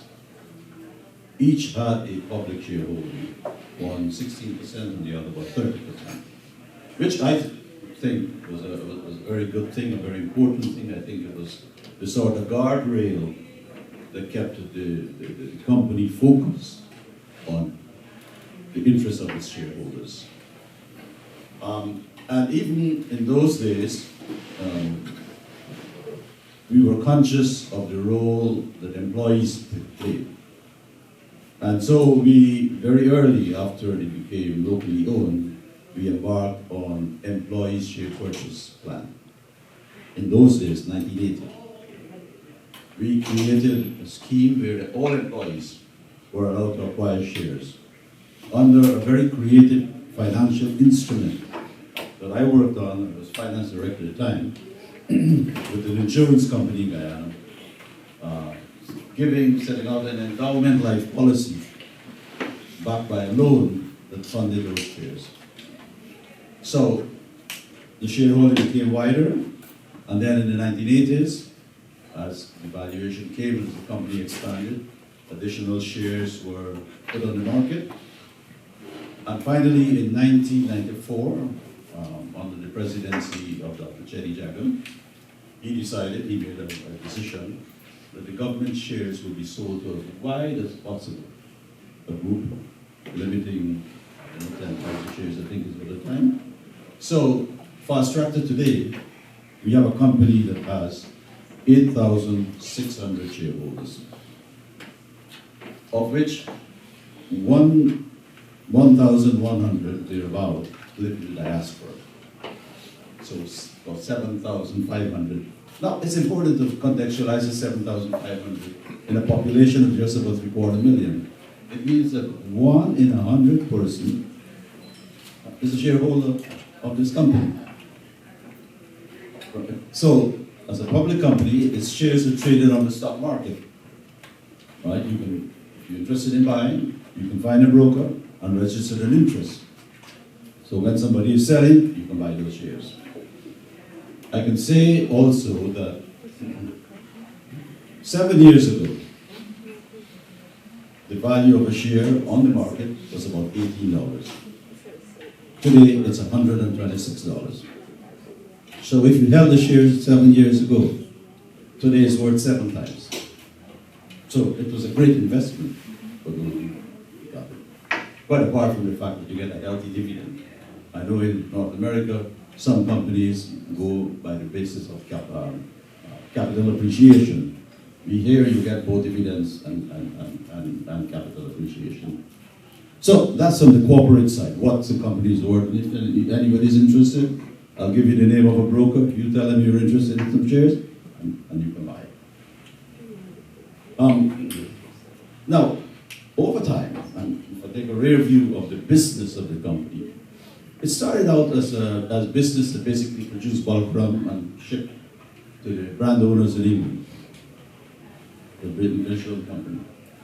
And so it was a commodity trading arrangement, which eventually evolved into a sort of preferential market regime in the European Union after Britain became a member of the European Common Market. And so that continued until the negotiations leading to the creation of the World Trade Organization advanced to a stage where in 1994, the Marrakesh Agreement was signed, creating the World Trade Organization. So that's a process that I followed personally because of my interest in international trade. And we, the management of the company, realized very early that this evolving global trade regime is going to challenge the very basis on which this company existed. Because those preferential access to market were disappearing. And so we as a management had to then decide, what do we do? What do we do to survive as a business? And so we set about to create a brand. take our brand and create it globally. And did all the market research and decided on the positioning where it's going to be in a segment of the market that didn't exist. Right? We were innovative, we were ahead of the curve. We saw what was happening in other segments of the market, what was happening in the Scotch whiskey market, the cognac market, and so on. We said, wait a minute, rum needs to go up there, and so we created a very high value brand and presented on the global marketplace. And we were an innovative, we were the first. And so, when you do something new, because we're human beings and we don't like to change, nobody would even import our product in the United States of America. So what did we do? We said, okay, we're going to set up a company in the United States and get it licensed by the Bureau of Alcohol, Tobacco and Firearm and import our own product. And so we created Demerara Distillers USA as a licensed importer of spirits in the United States to access this market. Right? We had a company in Europe through which we sold because it was new. And then take it forward 30 years after, it's the new trend. Everybody has a nice age rum, you know? So, as entrepreneurs, we have to be forward-looking, we have to be innovative, right? And so, fast forward 5 years ago when the country announced oil and gas, and we said, wait a minute, how does oil and gas change this economy? And how should we as a business respond? Right? And so we said, okay, oil and gas brings additional, we did our own projection, and we committed at that time an amount of $50 million US to put in capital expenditure, diversifying the company and modernizing and expanding what we did, right? A significant part of that investment, 20 million out of that 50 million, went into expanding a very small juice operation we have into a really modern food processing plant that extracts the pulp from fruits automatically, package it aseptically in vacuum packs, and store it for when you're ready to make your juice, right? So that plant, you know, is in operation. And then we had a packaging plant that had the capability of packaging juices, but also packaging dairy products. Now, we're a country that imports about $30 million US of dairy products every year, coming from as far as New Zealand, right? And we saw the opportunity. The world is talking about reducing the carbon footprint. We are an agriculture country. There are new resources that are going to be injected in the economy, and we put all of that together in our planning scenario and said, there's an opportunity here. So we jumped ahead and built a brand new facility. Unfortunately, COVID came, and there was a lot of challenge. Lots of challenge in getting it completed. I believe, I have to say, and I have to recognize the help of Prime Minister. I think one of the first things he did was to approach him to get special permission to fly in the technicians from Brazil and different places to install the plant and to commission it, because COVID, people were not traveling. So there was some delay, but we have now thankfully completed the plant. We have a very modern, I'm told by the suppliers of that equipment that the technology used in Guyana is the most modern in the Caribbean. It's the latest technology. A plant that is capable of producing juices, milk, what they call low acidity product, stuff like that. Now, why is this important? It is important because Guyana is an agriculture country. Fruits and vegetables, fruit produced and sold fresh in the market. Very limited processing facility. Secondly, Guyana is part of the CARICOM region that imports most of its food. So this morning we were told the food import bill is in the region of $8 billion a year. And in times when countries are looking at food security, that is an unsustainable situation. That must change. And we believe that Guyana has a critical role to play as the region addresses its food security issues. And so, from a corporate planning point of view, we saw that as an opportunity, and we have taken the lead there. We have, because again, I'm conscious that any company has what is called core competence. And our core competences are manufacturing, distribution, and marketing. We know very little about agriculture. So we have an MOU to partner with an Israeli company to set up a dairy herd, a dairy farm in Guyana, using the modern technology that Israelis have perfected, that gives the highest yield per animal anywhere in the world. Israelis have experience in that. So we are at the process of identifying possible locations, which we should complete by the end of this year. And in the first quarter of next year, we'll complete the feasibility with a technical expert coming on from Israel and evaluate the different locations that we have and select the best one. And then we'll do the feasibility. And hopefully our plan is by the end of June next year, we'll have a viable plan ready for implementation. We hope that we could make Guyana self-sufficient in its dairy requirements based on the plan that we're implementing. And as we are at this juncture, that 5-year plan is about to be completed now. We have just in the process of planning.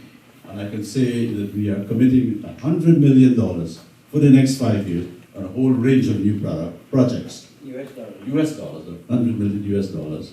A whole range of new projects that again will further expand the company, introducing modern technology in our implementation.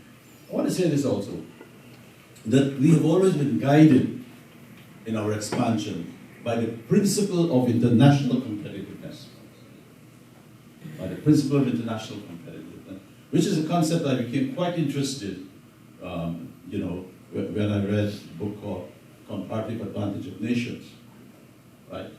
And so we have been driven in our quest for competitiveness by making use of waste streams that come out of our production, for example.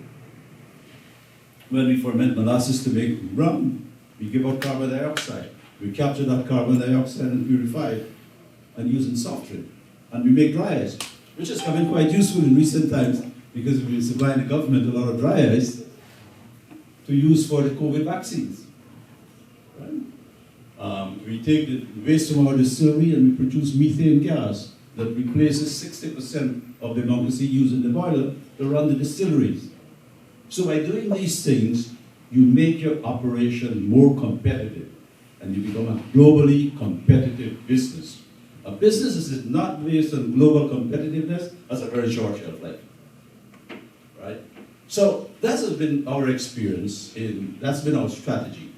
Now, I want to say this, that in the last year or so, I've had engagement with several government agencies as we pursue our agenda. I refer to the Prime Minister and his help, and other agencies, the civil aviation and various other agencies who have been extremely supportive to help us get special permission to overcome the regulations, the COVID regulations, while implementing the project. And we appreciate their understanding, and I need to recognize that. Right? We're very pleased that we had understanding people in official positions who understood what we were trying to do, and they were prepared to support the process. I've dealt with Minister Crowell on land to put up our technical centers, which are all being planned at the moment, and we have found understanding by the people in government, by ministers of government, and other officials who support the development of the country. We have had, in doing the plans, the tax holidays for the plan, the incentive, not incentive, I should say, the duty exemption. When you import equipment, you get duty exemption. All those processes have been done quite smoothly. So what we get as a local company is what everybody gets. Now, I want to say today that as business leaders, I think we have to identify changing circumstances. And the one thing I've come to understand is that in business, the only constant is change. And we need to recognize those changes. We need to understand those changes. And I was reading a very fascinating book that was just out on the 18th of September. I was just reading it coming now, a book called Provoke. Provoke, one word. Provoke, it says, the book, I just made a note of it, How Leaders Shape the Future by Overcoming Fatal Human Flaws, written by 2 consultants from Deloitte. And they basically argue that there are 1 of 3 responses that business leaders have to change. One is to do nothing. Wait it out. The second is to respond. But the third is to understand the implication of those change and use it to take strategic positioning. You reposition yourself so that you have an advantage down the road.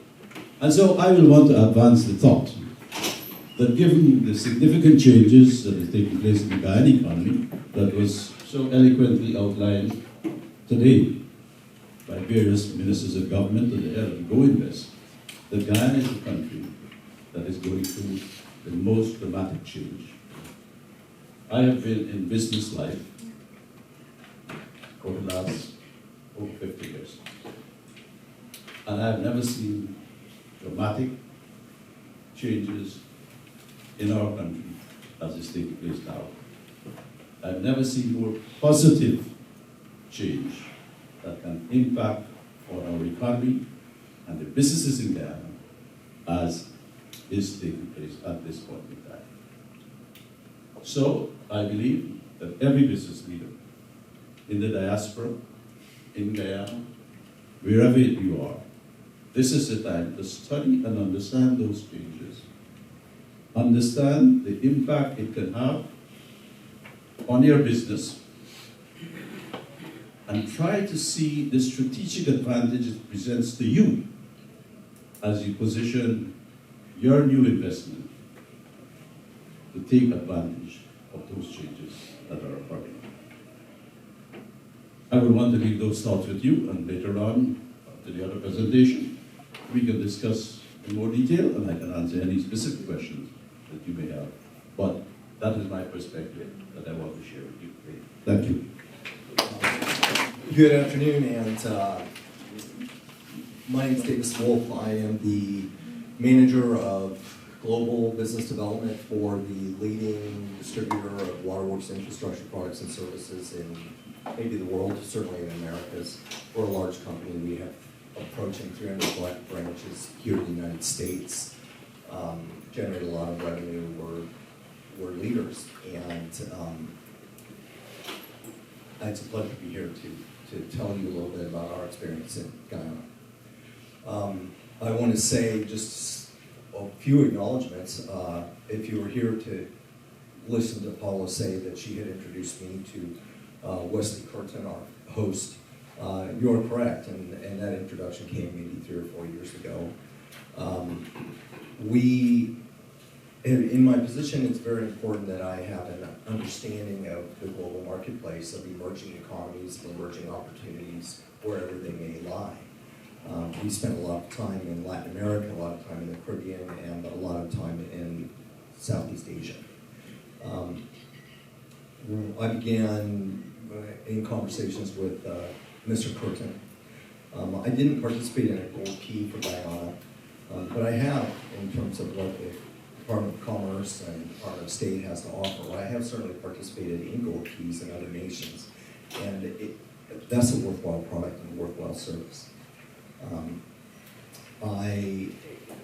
As we began to explore entry into the Guyana marketplace for the purpose of elevating the quality of the life of the people who live there by enhancing the quality of the services that are being delivered to them, we identified several areas in which there would be good opportunity to do just that. And Core and Main, unlike perhaps some of our competitors, we're not interested in selling you something. I mean, that's a nice benefit of the relationship that we seek to establish. But we are much more interested in investing in the markets that we are pursuing. And that has been a very good tactical approach. It takes longer, it requires more investment financially, more travel, more time spent on planes. But it's a genuine approach, it's a sincere approach. And when and that approach is mixed with an awareness of emerging technologies, an awareness of best practices, a commitment to conveying that information to people to whom we're trying to communicate that. We're very interested in education, and the manufacturers that support us are very interested in ensuring that their products are used properly. So as part of our original introduction to Guyana, we arranged a program called Piping Solution Seminar. And we traveled with maybe 10 of our leading manufacturers in the categories of pipe and valve and fittings and water treatment and wastewater treatment and financing to Guyana. And we introduced ourselves, well, we of course there was some planning involved, but we had invited the engineering sector, we had invited members of GWI, we had invited specific ministers to sit through this 2-day session of really what was technical presentations promoting not specifically a brand, but promoting a technology and how that manners in which that technology can be integrated into the local system for the benefit of the government, for the benefit of the people, for the benefit of the environment through the reduction and implementation of technologies that would allow for the reduction of non-revenue water. And that's really, in our industry, that is the key word or phrase these days, because what you may or may not know is that almost in every market we pursue, and here in the United States as well, water that's manufactured, potable water manufactured at the manufacturing point, the treatment plant, up to 50 or 60% of that water is typically lost by the time it gets to the end user. That loss may be through theft, but at least as often, I can't give you the statistical analysis of this, but broken pipes in the ground leak a lot of water, and there's a lot of waste involved. So there are a lot of technologies that can be used to promote that solution, introduce that solution, a lot of ways to help people better understand what it takes, what their infrastructure is actually doing for them, the benefit of that, and how their quality of life is improved as a result of what is being done for them by their government and by their utility agency. And we have had, one of the things that we have been able to do so far is engage GWI successfully in the introduction of some of these technologies. And through a regular bidding process, through their tenders board, through private development contracts, also through sort of a hybridized tender process, we have been successful so far in Guyana. We have performed we brought the ACP pipe that was necessary for the sewer line relocation for the Pegasus to the hotel there. And we heard that discussed a little bit earlier today. There was a major expansion to turn Robert Goodell's hotel into a major driving economic force within Georgetown. Not only do we deliver the pipe, but we brought the equipment to fuse the pipe together, and we trained members of the GWI staff so that in our absence, they would be qualified to do that themselves. I've heard a lot of extremely insightful comments today. And one of the things that I think, one of the statements that seemed most cogent to me, I think was know what's coming, right? Prepare for the future, be prepared for the future. And so today, Guyana and GWI and the ministries are preparing for a very successful future, great economic growth, great growth across virtually every sector that we've heard about today. I don't need to rehash all of that. But my question is, and my suggestion is, that while we're planning for the revenue that's going to start rolling in, what actions on the ground are being taken to ensure that There is a potable water treatment plant serving all of the Georgetown area. And what about the other regions where centralized systems don't make sense? They're so far off the grid that it would make sense to install decentralized technology, a decentralized wastewater treatment plant. We've heard a lot about ecotourism today, but I know that for me personally, I want to know when I arrive in an eco-tourist destination that everything possible is being done to mitigate the impact that I may be having on that environment. And that would include the institution of decentralized wastewater treatment plant, probably. There are a lot of questions that I think still need to be answered. But one of the things that struck me initially in my first trip to Guyana was that there was a great enthusiasm for progress, and we've heard that all day today. We heard it at dinner last night. People in Guyana are interested in finding solutions, and Mr. Vidal can speak to that, and Gomal can speak to that as well. And I think everyone in the room that's part of the organization can speak to that. Guyana is embracing us. They're embracing growth. They're embracing sustainability and forward thinking. And that's the kind of market in which we want to participate, in which we can be successful as an American company or wherever your company may be based. There are some little hiccups, some little glitches. Maybe do we need the time allowed for the production and delivery of tenders to be extended so we have a greater opportunity to successfully address those requirements from the government. Yeah, that'd be good. That's something that we can talk about. But on a much broader basis, it appears that Guyana is really very well on track. And one of the additional things that we would like to do in order to facilitate this track would be to arrange medium-term immediate financing for large projects through the Export-Import Bank of the United States. And the time now to borrow is as good as it could possibly be. And we have the engineering resources. I'm joined today by Gino Valderrama, P2E Global Engineering. And we have previously worked with the Guyanese government in introducing a large-scale wastewater treatment plant to serve the city of Georgetown on a terrific budget, terrific forward-thinking progression. And so I think rather than just going on and on and on about Cormier, what I would say is that Guyana for us is an extremely welcoming, extremely valuable marketplace. Our experience has been outstanding. And I would encourage anybody in the private sector or public sector that is interested in entering that marketplace to explore that opportunity and to potentially do so. Thank you. I'm here as the director of the Guyanese American Chamber of Commerce and also as a director of a company with a significant investment in agriculture in Guyana. I therefore introduce you to the Santa Fe Farm, located in the North Rupununi, Guyana.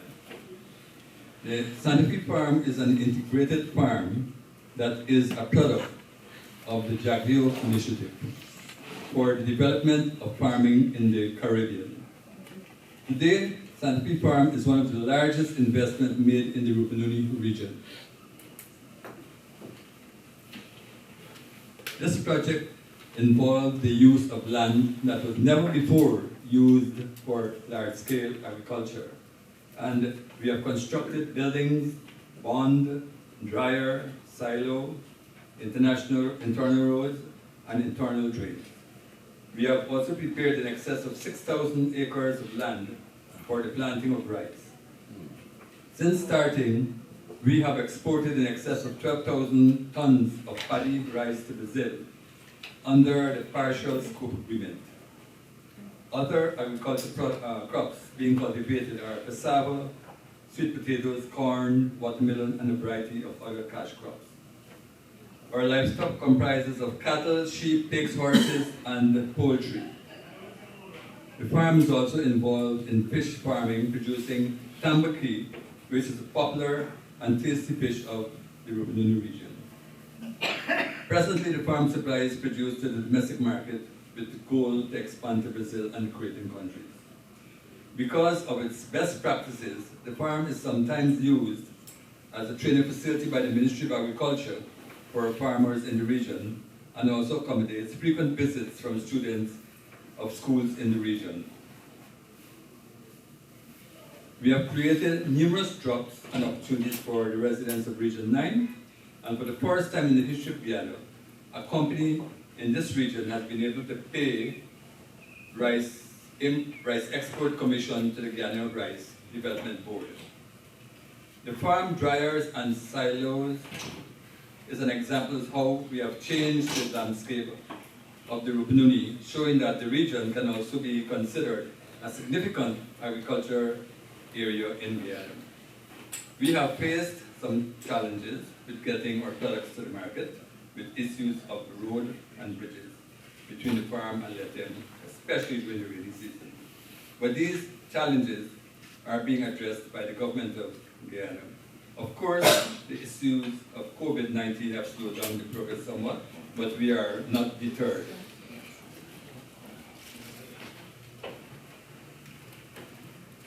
Some years ago, we hired a consultant from King's Ranch Institute, USA, to look at developing our cattle program.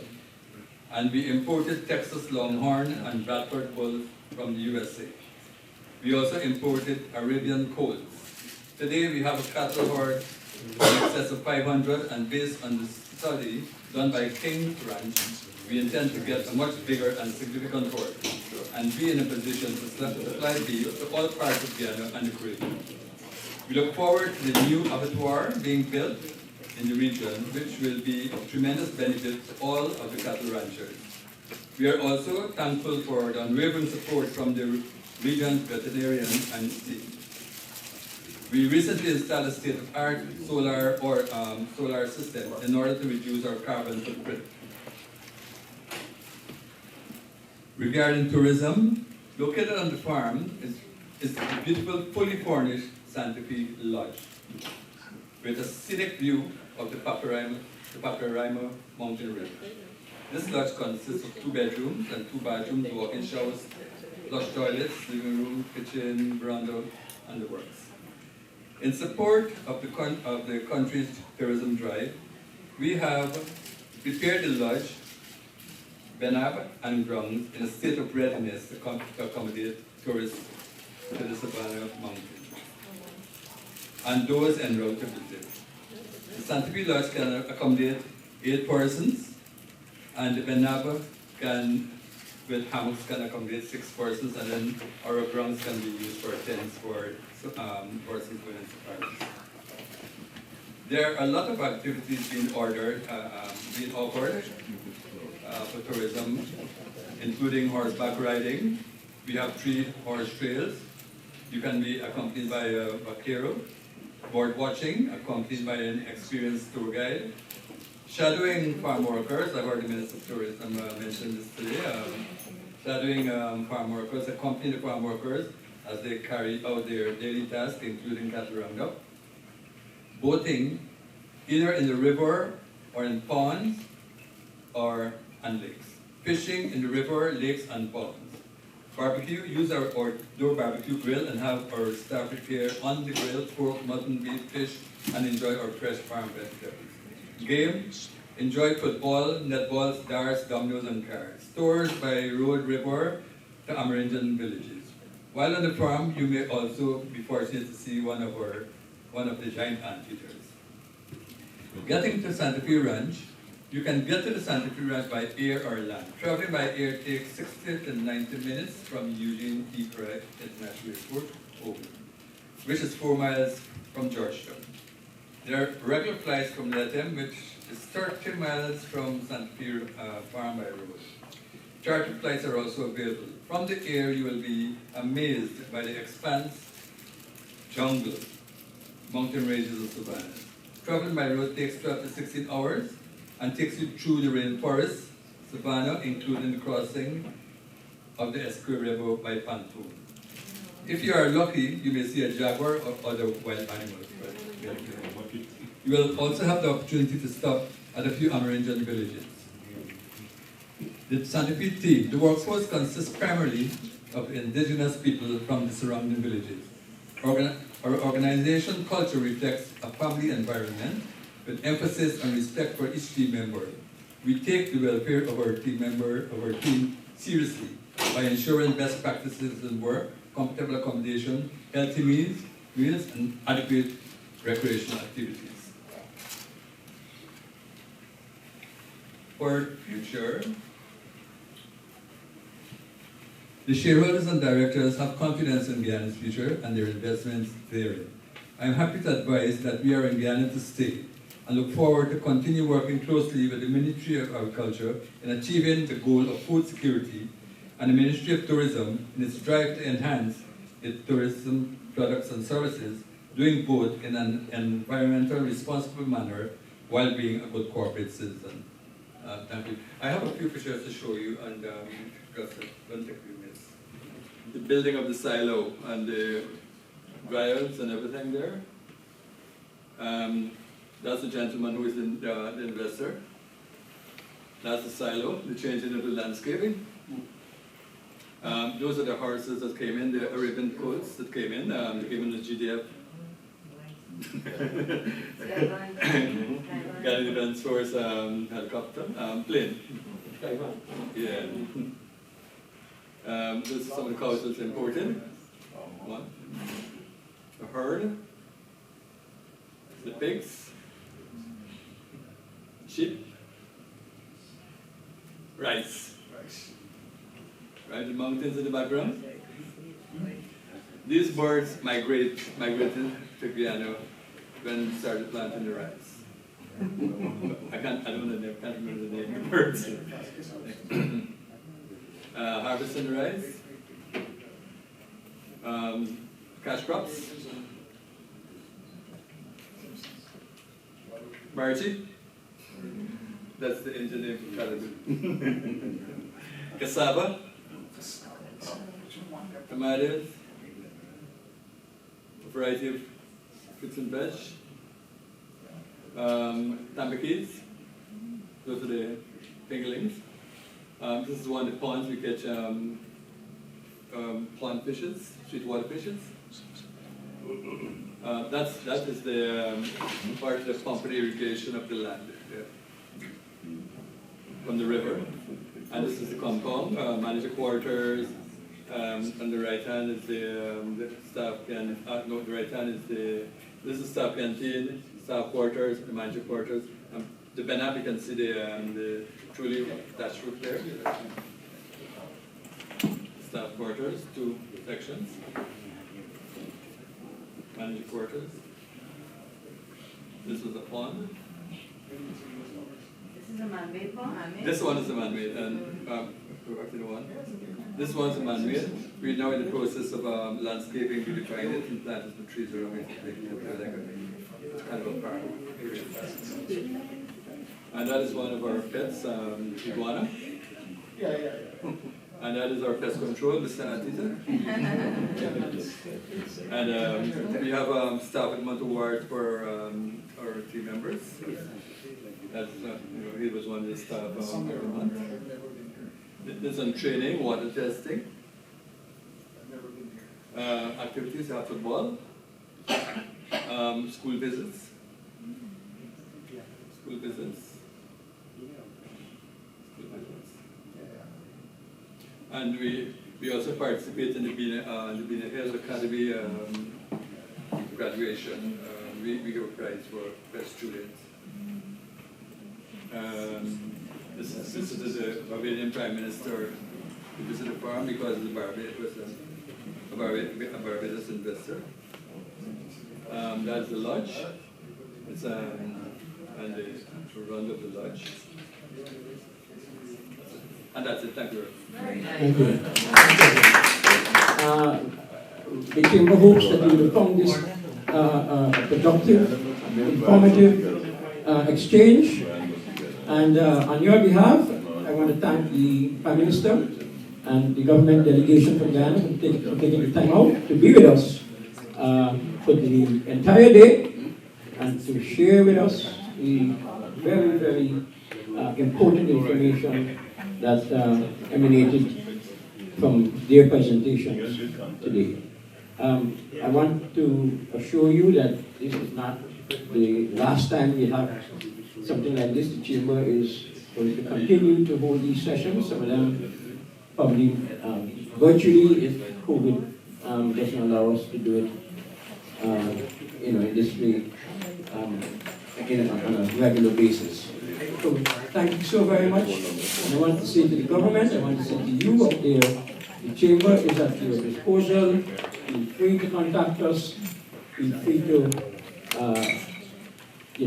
engage us in terms of engaging U.S. authorities.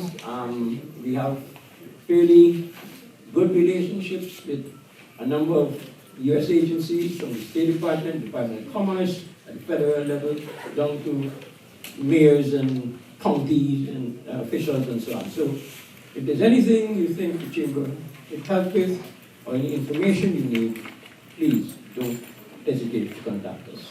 Thank you so very much, and enjoy the rest of the evening.